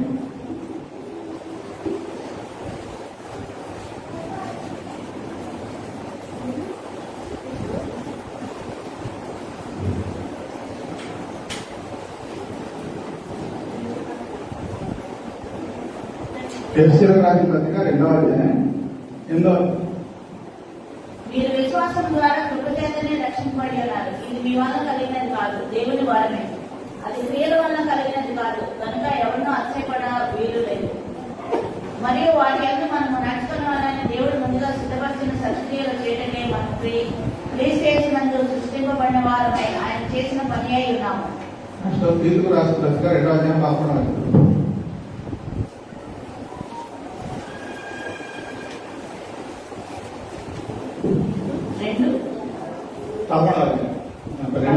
వచనం. ఏలైనగా సమస్త మనుషులకు రక్షణకరమైన దేవుని కృప ప్రత్యక్షమై మనము భక్తిహీనతను ఎహరాఫ సంబంధమైన దురాశలను విసర్జించి శుభప్రదమైన నిరీక్షణ నిమిత్తము అనగా మహాదేవును మన రక్షకుడైన యేసుక్రీస్తు మహిమయు ప్రత్యక్షత వరకు ఎదురు చూచుతూ ఈ లోకంలో స్వస్థ బుద్ధితోనూ నీతితోనూ భక్తితోనూ బ్రతుకుతుండాలని మనకు బోధించుతున్నది. ఆయన సమస్తమైన దుర్నీతుల్ని మనల్ని విమోచించి సత్క్రియలైన ఆసక్తి గల ప్రజలను తన కోసము పవిత్రపరచుకుని తన సొత్తుగా చేసుకున్నకు తను తానే మన వరకు అప్పగించుకుని. మూడోది ఒక వ్యక్తి ద్వారా మాత్రమే జరుగుతున్నాయి. మన ఈ దేశాన్ని రక్షించాలంటే రాష్ట్రపతి గారు, ప్రధానమంత్రి గారు, రాష్ట్ర ముఖ్యమంత్రి గారు, గవర్నర్ గారు అంటే మన వల్ల అవుతుందండి. ఒక్కరి వల్ల అవుతుందా? సైన్యం కావాలి, లేదా మన పోలీసులు కావాలి.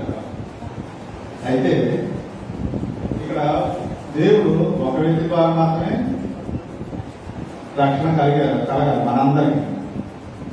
అది ఎక్స్ప్లెయిన్ చేయాలని చాలా ఫాస్ట్ 40 నిమిషాలు ఇచ్చాను. నెక్స్ట్ నాలుగోది ఏంటంటే విశ్వాసం ద్వారా మనం అవతల వ్యక్తిని విశ్వసించాలి, తను మనం రక్షిస్తాడు అని. ఆ విశ్వాసం ద్వారా ఇలా ఈ 4 లక్షణాల వ్యక్తి ద్వారా మాత్రమే రక్షణ మనకు దొరుకుతుంది. అయితే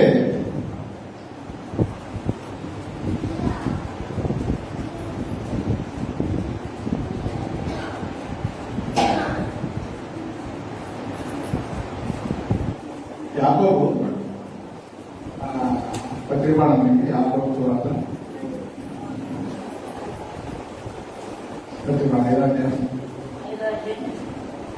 19-24 నా సహోదరులారా, మీలో ఎవడైనా సత్యం నుండి తొలగిపోయినప్పుడు మరెప్పుడు అతనిని సత్యం నాకు మళ్లించిన ఎడల పాపిని వాని తప్పు మార్గం నుండి మళ్లించువాడు మరణం నుండి ఒక ఆత్మను రక్షించి అనేక పాపములను కప్పవేయాలని తాను తెలుసుకోవాలి.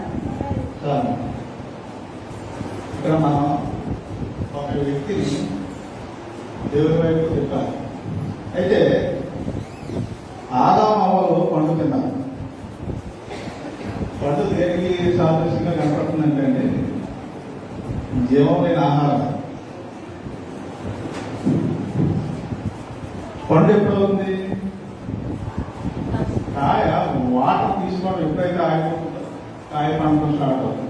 కాండం నుంచి జీవాన్ని తీసుకోవడం ఎప్పుడైతే ఆగిపోతుందో చెట్టు నుంచి ఎప్పుడైతే పోతున్నామో అది పండు అవుతుంది. వారి చెట్టుకున్నా సరే కాండం ద్వారా వాటర్ ఎప్పుడైతే పండు రావడం ఆగిపోతుందో ఆ పండు కాయ రావడం ఆగిపోతుందో పండు అవుతుంది. అలాగే చెట్టు కూడా తన వేరు ద్వారా ఎప్పుడైతే వాటర్ తీసుకోవడం ఆగిపోతుందో చెట్టు పండిపోతున్నాను.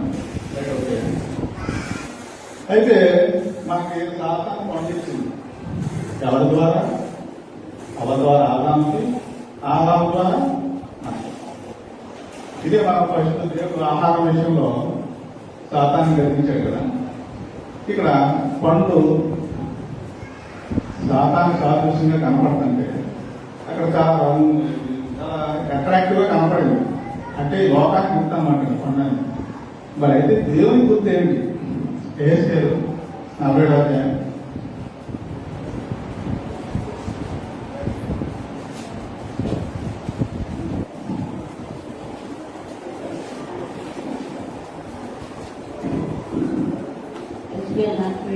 12వ నదీ తీరంలో ఇరుప్రక్కల ఆహరించు సకల జాతుల వృక్షములు పెరుగును. వాటి ఆకులు వాడిపోవు, వాటి కాయలు ఎప్పటికీ రాలవు. ఈ నది నీళ్లు పరిశుద్ధ స్థలంలో నుండి పారుచున్నది కనుక ఆ చెట్లు నెల నెలకు కాయలు కాయను. వాటి పండ్లు ఆహారమునకును వాటి ఆకులు ఔషధమునకును వినియోగించును. ఇక్కడ కాయ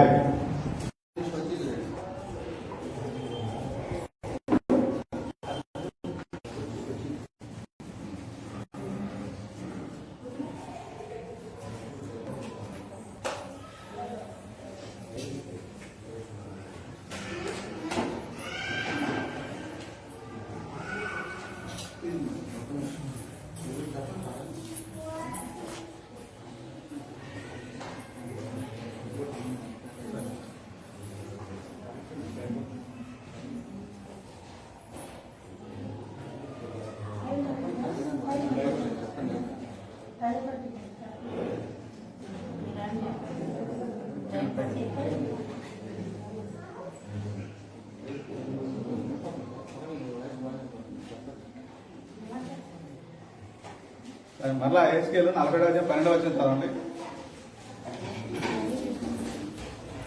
కాయలని నది తీరమున ఎరుపు రంగుల ఆహారం ఇచ్చే సకల జాతి వృక్షములు పెరుగును, వాటి ఆకులు వాడిపోవు, వాటి కాయలు అప్పటికి రాలు. ఈ నది నీరు పరిశుద్ధ స్థలంలో నుండి పారుచున్నది. కాయలు రాలవు, కొండయి రాలిపోవాలి, కాయ రాలట్లే. అంటే జీవం వెళ్తూనే ఉంది కాయకి. అయితే మనం ఈ కాయను తినాలి. ఈ కాయ ఎవరంటే దేవుడు మనకిచ్చు జీవాహారం అంటున్నారు కదండి, అదే ఈ కాయ. జీవాహారానికి గుర్తుగా చిరజీవాహారము, ఆ జీవాహారం ఇవన్నీ ఉన్నాయి కదా. ఈ కాయ ఈ జీవానికి గుర్తుగా కనపడుతుంది. అంటే పండు లోకానికి గుర్తుగా కనపడితే, సాతానికి సాదృశ్యంగా కనపడితే, కాయ దేవుని యెహోవాకు క్రీస్తుకు సాదృశ్యంగా కనపడుతుంది. అయితే ఇక్కడ మనం ఇంకా ఏమన్నాయి, ఆకులు, ఔషధం. ఈ ఆకులు ఎవరంటే సంఘం అండి. సంఘం మనం అనుకున్నాం కదా, సంఘ సభ్యులందరూ ఒక సంఘం. మనం ఒక వ్యక్తిని రక్షించాలంటే జబ్బుపడ్డాడు రక్షించాలి. మనం ఇందా చెప్పుకున్నాక గాయం, గొర్రెలు గాయపడితే వాటి కొట్టు కట్టలేదని చెప్తారు కదా.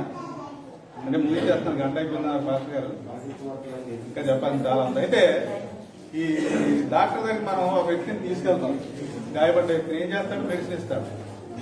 ఆ మెడిసిన్ 2 రోజులు రాయమని ఇస్తాడు. అది ఎవరు వాడాలి? గాయపడిన వారు వాడాలి. ఎవరు ఇవ్వాలి? డాక్టర్ ఎవరు? డాక్టర్ రాస్తారు అంతే. మందులే కూడా మన భార్య కావచ్చు, భర్త కావచ్చు, పిల్లలు కావచ్చు. సంఘంలో వచ్చాడు ఎవరు మరి? ఆమె మన పక్కనే గాయపడి చెప్తున్నారు. అంటే గాయపడటం అంటే గాయపడకుండా వాక్యాన్ని సరిగ్గా అర్థం చేసుకోలేకపోవడం, వాక్యం అర్థం మనం అవ్వకపోవడం, వాక్యాన్ని సాగా జీవించలేకపోవడం, ఇలా చాలా కారణాలు ఉంటాయి. ఆ వ్యక్తిని మనందరూ చూస్తారు కదండి. యాకోబు 5:19-20 వచనాల్లో దేవుడితో చెప్పమని చెప్పారు కదా. అదే వ్యక్తి ఇక్కడ మీకు చూపించడానికి కారణం ఈ ఆకులు, కాయ, పండు. ఇంకా మనకు ఒక్కడ ఉన్నది చెప్పి ముగిస్తాను. అంటే ఇంకా చెప్పాల్సిన చాలా కానీ అంటే సాటిస్ఫాక్షన్ గా చెప్పలేకపోతున్నాను. ఇప్పుడు ప్రార్థన అంటే సంఘటనలు నూనె రాసి ప్రార్థన. ఇక్కడ ఆయన దేనికి సాధిస్తుంది కనపడుతుందంటే పునరుజ్జీవం. పూర్వకాలం బాగా ముసలి రాసుకునే ఎందుకో తెలిసిన నరకణాలు పోయి తిరిగి నిష్కాణాలు రావుతాయి.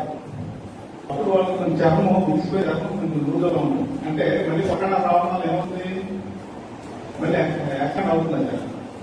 ఇక్కడ ఆయిల్ అంటే మన కాలంలో ఆయిల్ క్రియేట్ చేయగానే స్వస్థత కలుగుతుంది, ఈ రకాలుగా మనం చూస్తున్నాం. కానీ ఇక్కడ ఆయిల్ దేవుడు ఎందుకు సాధించింది గుర్తించాడంటే పునరుద్ధానం. ఆయిల్ ద్వారా తిరిగి మనం మన శరీరాన్ని కొత్తగా తయారు చేసుకోవాలి. అందుకనే స్వస్థత కలుగులాగా ఆయిల్ రాసి రోగికి ప్రార్థన. రోగి అంటే మనం ఇలా చెప్పుకున్నాం కదండి. ఇక్కడ రోగి ఎవరంటే వాక్యం లేని వ్యక్తి, అంటే రక్షణ లేని వ్యక్తి. ఈ రక్షణ లేని వ్యక్తికి ఆయిల్ రాయాలి అంటే యేసుక్రీస్తు ప్రభువు వారు ఎందుకు రక్షించడానికి మనకు వచ్చారనే విషయం గురించి ఆయన క్లియర్ గా చెప్పి మనం ఆయన దేవుని వైపు నడిపించాలి. మనం పత్రిక పాఠం చూసాం కదా, అందులో 45-22 వచనంలో భూదిగంత నివాసులారా నా వైపు నుంచి రక్షణ పొందండి. ఆయన అక్కడ ప్లాన్ చేసుకున్నారు. యేసుక్రీస్తుగా ఈ లోకానికి వచ్చి మొత్తం అందరూ నా వైపు తిరిగేటట్టు చేసుకుంటారని అందుకే శిష్యులు తయారు చేస్తున్నారు. శిష్యుల ద్వారా వాక్యాన్ని మన సంఘాన్ని ఏర్పాటు చేసే పౌరులు గారు ఆ సంఘాల ద్వారా ఇప్పుడు మనకు కొన్ని చర్చలు వచ్చి దాని ద్వారా పాస్టర్ గారు వచ్చారు, అలాగే సంఘ పెద్దలు వచ్చారు, అలాగే మనం కూడా వ్యక్తిని రక్షణలో నడిపించడానికి ప్రయత్నం చేస్తాం. Thank you. సమయం అయిపోయింది. క్షమించండి.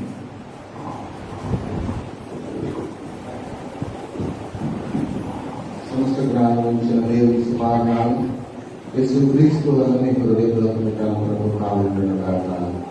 ఆమేన్. దహన బలి నిష్కామో మరియు దైవమాయు ఇదిగినాయా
కూర్చోనండి.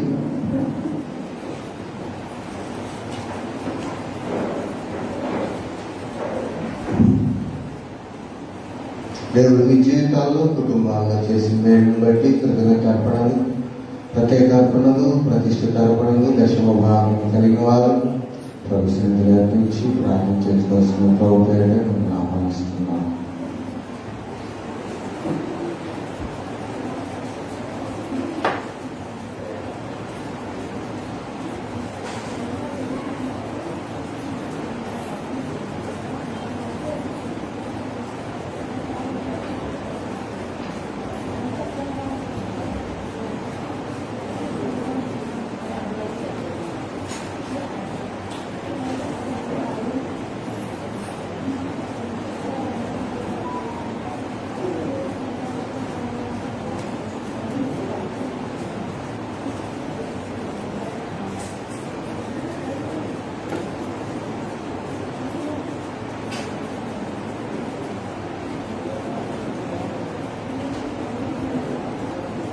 ప్రార్థితము. నా ప్రాణమా యెహోవాను స్తుతించుము, నా అంతరంగమున్న సమస్తమైన పరిశుద్ధ నామమును స్తుతించుము. నా ప్రాణమా యెహోవాను స్తుతించుము. ఆయన చేసిన ఉపకారములలో దేనిని మరువమని సెలవిచ్చిన మా దేవా, ఈ శ్రేష్టమైన దినమున నీ సన్నిధిలో కృతజ్ఞతాస్తుతులతో, ప్రతిష్ఠిత అర్పణలతో, మృతుబడి కానుకలతో దశమ భాగములతో తండ్రి నీ ప్రియ బిడ్డల జీవితంలో చేసిన వేళకై కృతజ్ఞత స్తుతులతో మీరిచ్చిన ఆశీర్వాదంలో నుండి ఈ పరిశుద్ధ సన్నిధిలో అర్పించబడిన మీ ప్రియ బిడ్డలు అర్పించిన ఈ త్యాగపూరిత అర్పణలను మీరు అంగీకరించి దేవా మీ ధన్యతలో నుండి శ్రేష్టమైన యువతో నింపుమని ప్రార్థిస్తున్నా. నా దేవా నా ప్రభా గడిచిన దినములన్నింటిలో మీరు కృప చూపి క్షేమము నుంచి ఆరోగ్యం నుంచి భద్రపరిచి మీరు పోషిస్తూ దైనందిన జీవితాల్లో వారి వారి ఉద్యోగములలో వ్యాపారములలో చేతి వృత్తులలో ఆయన బిడ్డల జీవితాల్లో మీరు చేసిన మేళ్లకై స్వస్థతలకై కాపుదలకై వందనాలు చెల్లిస్తూ ఉన్నాను. రానైన దినాన్ని బిడ్డలకు ఆశీర్వాదకరంగా చేయమని ప్రార్థిస్తున్నా. ఈ దినము పుట్టినరోజు జరుపుకునే మీ బిడ్డలపై పుట్టినరోజు దీవెనలు ఆశీర్వాదాలతో భరించండి. వివాహ వార్షికోత్సవం జరుపుకునే బిడ్డలపై వివాహ వార్షికోత్సవం దీవెనలు దయచేయమని ప్రార్థిస్తున్నాను. ప్రత్యేకించి ఈ దినం ప్రభావం టీచర్ గారు ఆయన సంవత్సరమని మీ దయాకిరీటంపై వందనాలు. ఆరోగ్యం క్షేమేంటి వారి కుటుంబాన్ని బిడ్డలు మీరు దీవించి మీ సేవలో బలమైన సాధనాలుగా వాడుకోమని ప్రార్థిస్తున్నా. మీ సన్నిధిలో నిలబడ్డ మీ బిడ్డలపై మీ హస్తం నుంచి ఆశీర్వదించి రానైన దినాన్ని బిడ్డకు ఆశీర్వాదకరంగా చేసి దీవించుమని యేసునామమున అడిగి వేడుకొని ప్రార్థన చేస్తున్నాను తండ్రి. ఆమేన్. తండ్రి కుమార పరిశుద్ధాత్మ త్రేక దీవెన ఆశీర్వాదం దీవెనలు స్వస్థత సహాయం మీకు మీ కుటుంబాలు మీ బిడ్డలకు మీ ఉద్యోగులకు మీ వ్యాపారులకు మీ పనిపాట్లకు మీకు కలిగిన సమస్తములకు తోడైనను కాక.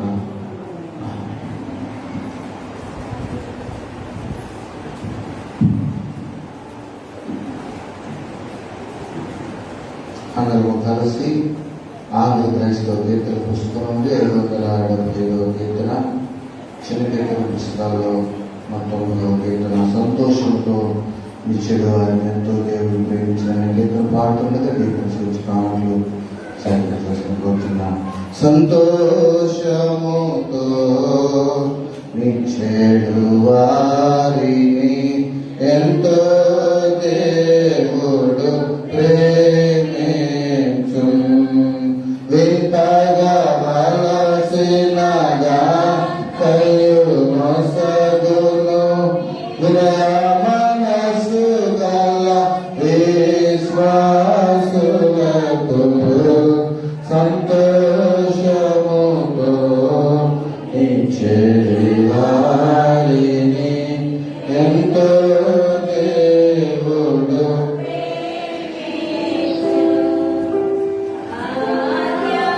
శక్తితో ప్రేమ అంధకార జనుల కరకు సత్య సువార్తను చాటి చూడకై సర్వము తిరిగేడు సాధ్వతులకు సంతోషముతో నిత్యుడి వారిని ఎంతో దేవుడు ప్రేమించు వేదవాక్యమును వేరుగా నాదులను నేడు బాలులకు సాధులు ప్రభుని సుబోధలు నేర్పెడి సజ్జన క్రైస్తవ ఆజ్ఞాయులకు సంతోషముతో నిత్యుడి వారిని ఎంతో దేవుడు ప్రేమించు భక్తి కలిగి ప్రభు పనికి చూడ బహు యుద్ధమాటంచునుగా రకతో శక్తి కొలది మన భక్తి నుండి శక్తితో నిరతము ఇయా కలెను సంతోషముతో నిత్యుడి వారిని ఎంతో దేవుడు ప్రేమించు లిఖించు ఆత్మలను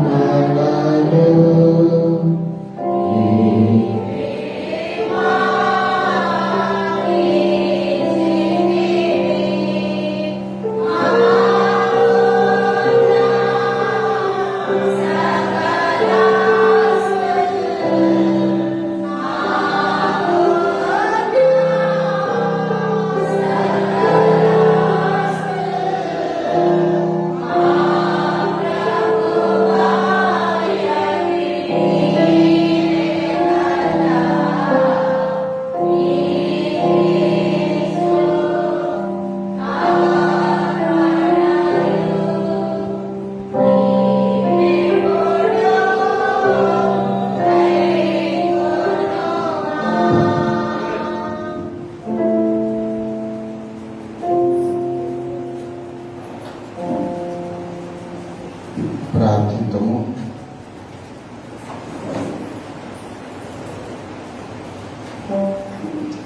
సర్వశక్తి మిగిలిన తండ్రి దేవా, మా ప్రభు అయిన యేసుక్రీస్తు తండ్రి, నీవు మాకు అనుగ్రహించిన మేల నిమిత్తము మా ఎడల నీకు గల కరుణ వాత్సల్యం నిమిత్తము నేను స్తుతించుచున్నా. ముఖ్యంగా నీ తీర్మానం మాకు ఇచ్చినందుకు, నీ చిత్తమును కృపను మాకు బయలుపరిచినందుకు నీకు కృతజ్ఞతాస్తుతులు చెల్లించున్నా. మేము యథార్థమైన మంచి హృదయంతో ఈ వాక్యం అంగీకరించి భద్రపరుచుకున్నాం. సర్వదా మంచి ఫలమును ఫలించినట్లు దానిని మాలో నాటింపమని నిన్ను వేడుకొచ్చున్నాము. రక్షణ కలిగించే నీ వాక్యం అందరి పవిత్రమైన బోధయంతో నీ సార్వత్రిక సంఘమును కాపాడేయమని అందువల్ల మాకు విశ్వాసం బయటపడి సకల జిల్లేడ మాలో ప్రేమ వద్దు పొందినట్లు అనుగ్రహింపమని మిగిలిన మనపూర్వకంగా నిన్ను వేడుకొచ్చున్నాము. నీ వెలుగును నీ సత్యమును భూతిగంతో వరకు వ్యాపించే మా సుజనులకు సకల జనాంగములకు నీ సువార్తను ప్రకటించుటకు నమ్మకమైన గురువులను బోధకులను ప్రతిష్ఠించి వారి పల్లెటూరును వారిని నడిపించి కాపాడి అభివృద్ధి కలుగు చేయము. సంఘములకు సంబంధించిన శాస్త్ర పాఠశాల, వేద పాఠశాల, ఇతర పాఠశాలను నిర్మించము. వారి నుండి వాక్య సేవలను, రోగులకు, కష్టంలో ఉండి వారికి పేదలకు పరిచయం చేయడం, జీవనోపాయాన్ని సేవించు స్త్రీ పురుషులు బయట వెళ్ళినట్లు అనుకునిపోమని గణేమతో నిన్ను వేడుకొచ్చున్నాము.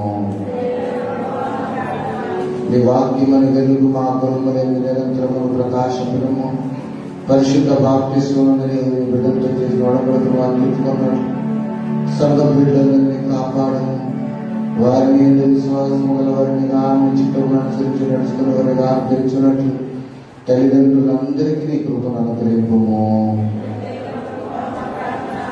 అధికారులందరికీ, ముఖ్యంగా రాష్ట్రపతికి, ప్రధానమంత్రికి, గవర్నర్లకు, శాస్త్ర నిర్మాణ సభ్యులకు, న్యాయాధిపతులు మొదలగు వారందరికీ క్షేమము ఆరోగ్యమును అనుగ్రహింపము. వారు నీతి న్యాయం నిలబెట్టి దివ్యమైన నిశ్చిత ప్రకారం వేరులకు వారికి కృప అనుగ్రహింపము. శాంతి స్థాపనలో ప్రపంచ పాలకులు, నాయకులు నిశ్చిత ప్రకారం చేయనట్లు వారికి నీ జ్ఞానం అనుగ్రహించి నడిపించుము.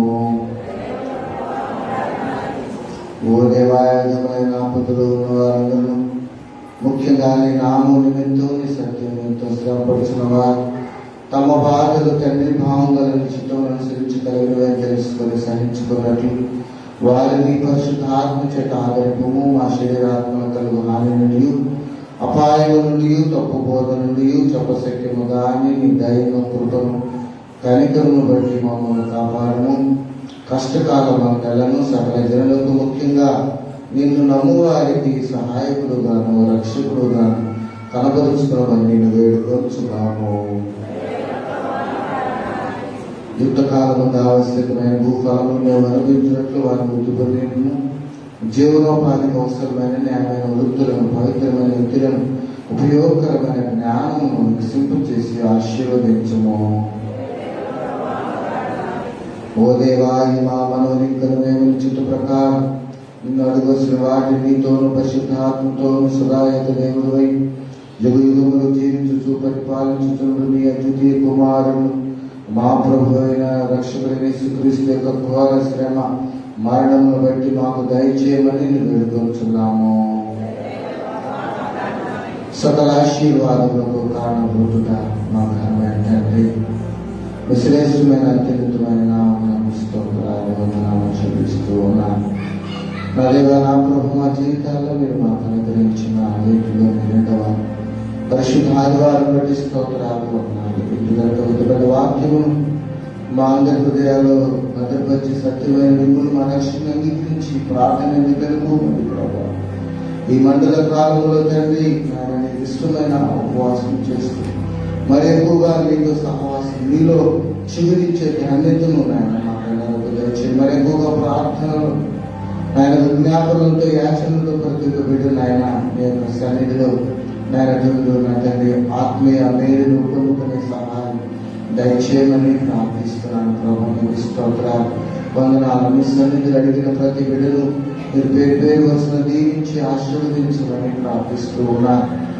Saint Peter's Lutheran church west brothers సంఘంను దీవించమని ప్రార్థిస్తున్నాను. సంఘ సరిహద్దులు విశాలపరచమని ప్రార్థిస్తున్నాను. తండ్రి మీకు స్తుతులు స్తోత్రాలు వందనాలు చెల్లిస్తున్నాను. ఆరాధనలో పాల్గొన్న ప్రతి బిడ్డను దీవించండి. అనివార్య కారణాల వల్ల రాలేని బిడ్డ మరొకసారి సన్నిధానంలో పాల్గొనే సహాయం దయచేయమని ప్రార్థిస్తున్నాను. రాలేని పరిస్థితుల్లో చూపిస్తున్నా మీ బిడ్డలపై కూడా మీ దీవెన ఆశీర్వాదాలు కుమరించమని ప్రార్థిస్తూ ఉన్నాను. నా దేవా, నా ప్రభా, సంఘం దీవించి ఆయన అతడి ట్రెజరర్ గారి వారి కుటుంబాన్ని బిడ్డలు దీవించండి. వారి కుటుంబాన్ని బిడ్డలు దీవించండి. అలాగే లీడర్స్ వారి కుటుంబాన్ని బిడ్డలు దీవించండి. సంఘ నాయకులను, సంఘ బిడ్డలను, ప్రతి ఒక్క బిడ్డను పేరు పేరు వచ్చిన దీవించమని ప్రార్థిస్తున్నాను.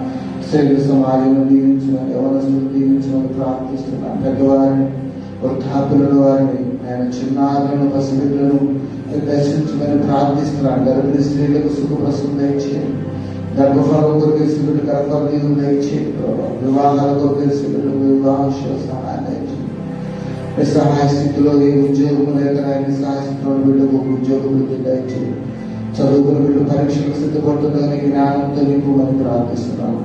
సండే స్కూల్ బిడ్డలు దీవించండి. నాయన ప్రతి బిడ్డపై కాపుదల ఉంచండి. ఈ COVID-19 స్థితిగతుల నుండి ప్రతి బిడ్డలు భద్రపరచమని, క్షేమము ఆరోగ్యం దయచేయమని ప్రార్థిస్తున్నాను. ప్రభునికి స్తోత్రాలు వందనాలు.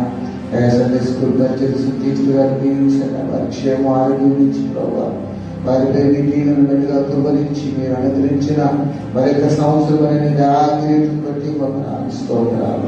కుటుంబాన్ని దీవించమని ప్రార్థిస్తున్నాను. ఎందుకంటే వారికి సందేశం అందించినటువంటి కుమార్ గారిని దర్శించి ఇంకా మీ ఆత్మచేత నింపి నా తండ్రి ఇంకా అనేకమైన మీ వైపు తిప్పబడినట్లు మీ పరిశుద్ధాత్మ జ్ఞానము సహాయం దీవించమని ప్రార్థిస్తున్నాను. ప్రభుత్వ స్తోత్రాలు వందనాలు. మేమందరము వాక్యాన్ని అంగీకరించి ఈ వాక్యం వెలుగులో పయనించే సహాయం మాకు దయచేయమని ప్రార్థిస్తున్నాను. అలాగే నా ప్రభు, ఎంతమంది వీళ్ళు బలహీనంగా ఉన్నారు, వారు బలపరచండి. స్వస్థత కోరి వైపు చూస్తున్నారు ప్రభు, వారికి మీ స్వస్థత సహాయం దయచేయమని ప్రార్థిస్తున్నాం. వారికి పరిపూర్ణ స్వస్థతను దయచేయమని, పనులు సఫలీకృతం చేయమని, ప్రయత్నాలు సఫలం చేయమని ప్రార్థిస్తున్నాను. అదే రీతిగా ప్రభు గారిని దర్శించి వారికి పరిపూర్ణ స్వస్థతను దయచేయమని ప్రార్థిస్తున్నాను. పిల్లలు గారిని శాంతిని దర్శించి వారికి పరిపూర్ణ స్వస్థత దయచేయమని ప్రార్థిస్తున్నాను. ఎవరిని పెడతండి నాయన క్రాంతి కుమారుని ప్రార్థిస్తున్నాను. ఆ బిడ్డకున్నటువంటి నాయన బలహీనత నుంచి విడుదల నుంచి నాయన పరిపూర్ణ స్వస్థతను, ఆ జాండీస్ యువత జాండీస్ పరిపూర్ణ స్వస్థతను బిడ్డకు దయచేయమని ప్రార్థిస్తున్నాను. అదే రీతిగా నా తండ్రి నాయన ఇంకెంతమంది మీరు మాత్రమే బలహీనంగా ఉన్నారో ప్రభావ తెలియజేయగా దర్శించండి, స్వస్థత దయచేయండి. యేసు మమ్మల్ని దర్శించి స్వస్థత దయచేయండి ప్రభావ. నాయన మాకు తెలియదు ఇంకెంతమంది వీళ్ళు బలహీనంగా ఉన్నారు, బాబు గారు దర్శించి స్వస్థత దయచేయండి ప్రభావ. మీకు వందనాలు నాయన, మీకు స్తోత్రాలు చెల్లిస్తున్నాను. యోహాన్ గారిని దర్శించి గౌరీ యోహాన్ గారు వాళ్ళ పరిపూర్ణ స్వస్థత దయచేయండి నాయన. ఇంకా మా తెలియక ఎంతమంది వీళ్ళు బలహీనంగా యవన బిడ్డ వయసు వేసి దర్శించి పరిపూర్ణ స్వస్థత దయచేయండి ప్రభావ. ఇంకా మా తెలియక ఎంతమంది వీళ్ళు బలహీనంగా ఉన్నారు నాయన. ప్రతి వ్యక్తిని దర్శించండి. చేసి లక్ష్మి గారిని దర్శించి వారి పరిపూర్ణ స్వస్థత ఇవ్వండి. ఇంకా బయటికి చెప్పుకోలేని వ్యాధి బాధలతో ఉన్న బిడ్డలను బట్టి ప్రార్థిస్తున్నాను. ప్రతి గాయమును మీ శిలువగా కాచి రక్తంలో కడిగి శుద్ధీకరించి ప్రతి క్రానిక్ డిసీజెస్ అనేది విడుదలించండి. అయ్యా మా బిడ్డ జీవనం కొరకు పని పాఠ్యాలకు ఉద్యోగాల మీద వ్యాపారం మీద బయటికి వెళ్ళాల్సిన పరిస్థితి ప్రభా. అయ్యా ఈ COVID-19 పరిస్థితి నుండి ప్రతి బిడ్డను బలపరిచి క్షేమం నీ కృపలో ఆవరించి భద్రపరచమని ప్రార్థిస్తున్నాను తండ్రి. నాయన నీకు స్తోత్రాలు. నీ పరిశుద్ధ సన్నిధిలో అడిగిన ప్రతి బిడ్డపై నీ హస్తం నుంచి ఆశీర్వదించండి. నీ సన్నిధిలో నీ ప్రియుడు అర్పించమని ఆత్మగా అంగీకరించి మీ సన్నిధిలో నుండి శ్రేష్టమైన దేవునితో నింపి ఆశీర్వదించిన ఆయన దైనందిన జీవితాల్లో నేను మహింపరిచే జీవితాన్ని దయచేసి తన కుటుంబాన్ని దీవించండి.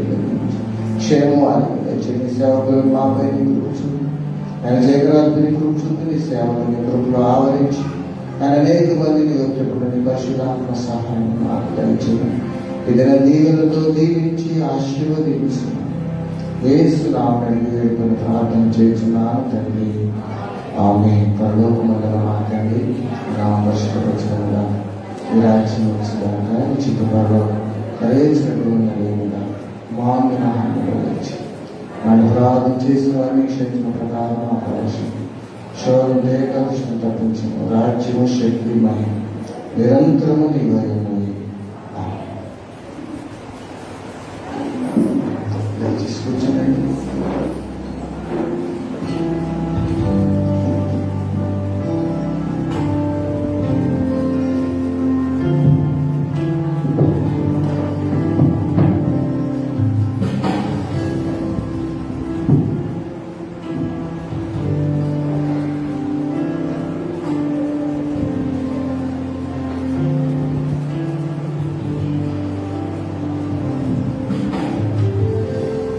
దక్షిణాది వారానికి టోటల్ ఆఫరింగ్ 3,080 రూపాయలు. Special tank offering Penumal Sudeep గారు 500 రూపాయలు. సిహెచ్ కీర్తి గారు 100 రూపాయలు. ప్లేట్ ఆఫరింగ్ 2,090 రూపాయలు. సండే స్కూల్ ఆఫరింగ్ 290 రూపాయలు. టోటల్ ఆఫరింగ్ 3,080 రూపాయలని తెలియజేస్తూ ఉన్నాము.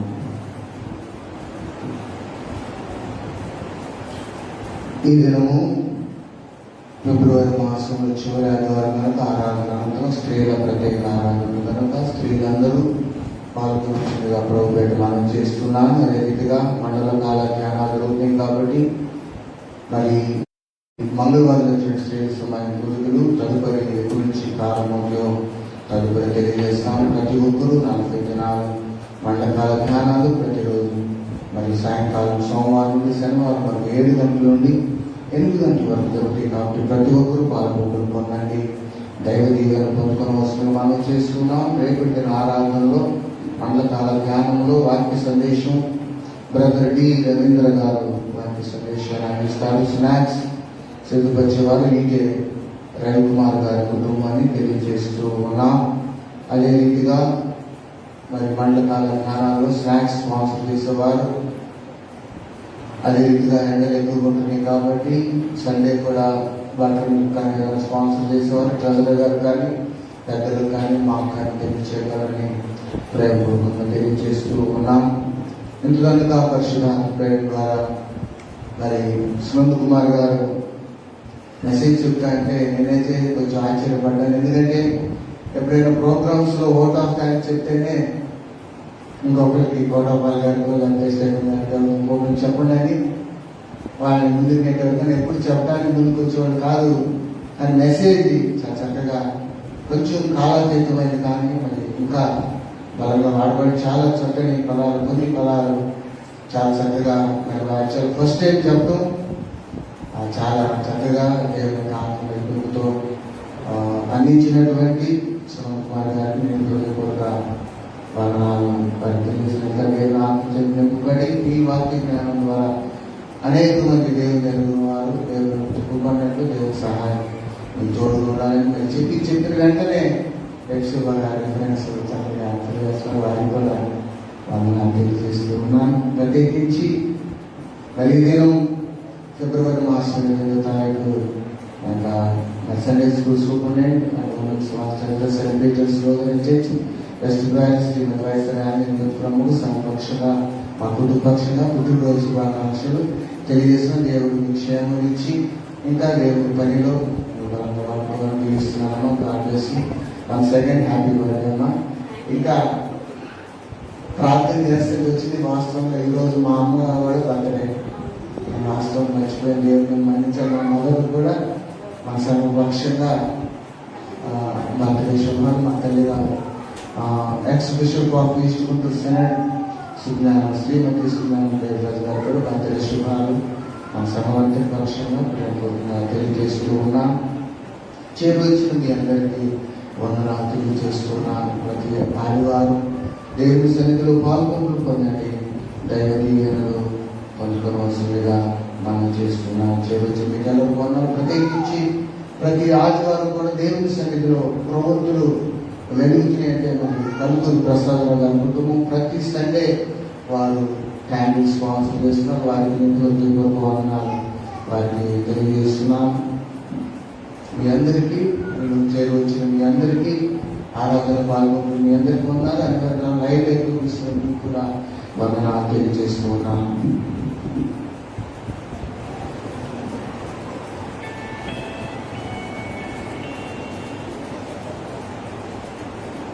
అందరం కలిసి ఆంధ్రప్రదేశ్లో కీర్తన పుస్తకం నుండి 454వ కీర్తన, చిన్న పుస్తకాలు 257వ కీర్తన అందరం కలిసి పాడుకుందాం.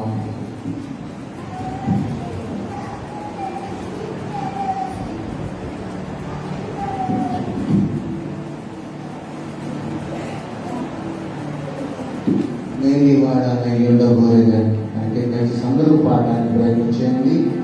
ఆంధ్రప్రదేశ్లో కీర్తన పుస్తకాలు 454వ కీర్తన, చిన్న పుస్తకాల్లో 250వ కీర్తన. నేను వాడాలని ఉండబోయేదని కీర్తన పాడుతున్నాను. నేను వాడాలని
ప్రేమాతిశయము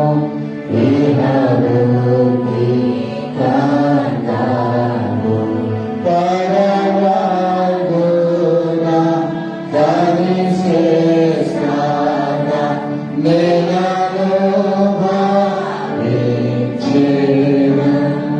నన్ను చేర్చు చేర్చు చేర్చు రక్షణానియు ఆదర్శిరాను. నన్ను చేర్చు చేర్చు చేర్చు రక్షణా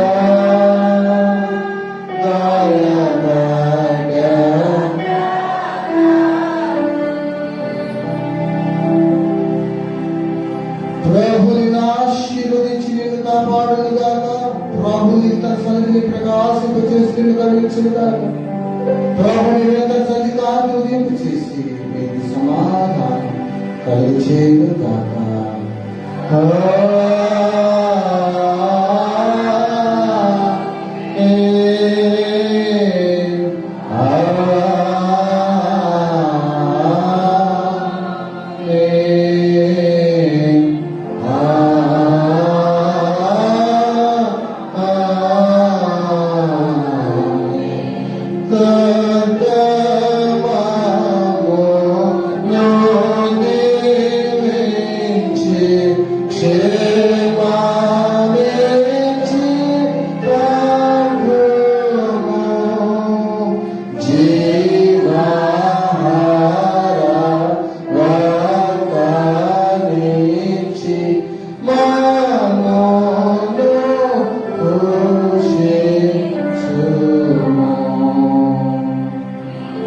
Hallelujah.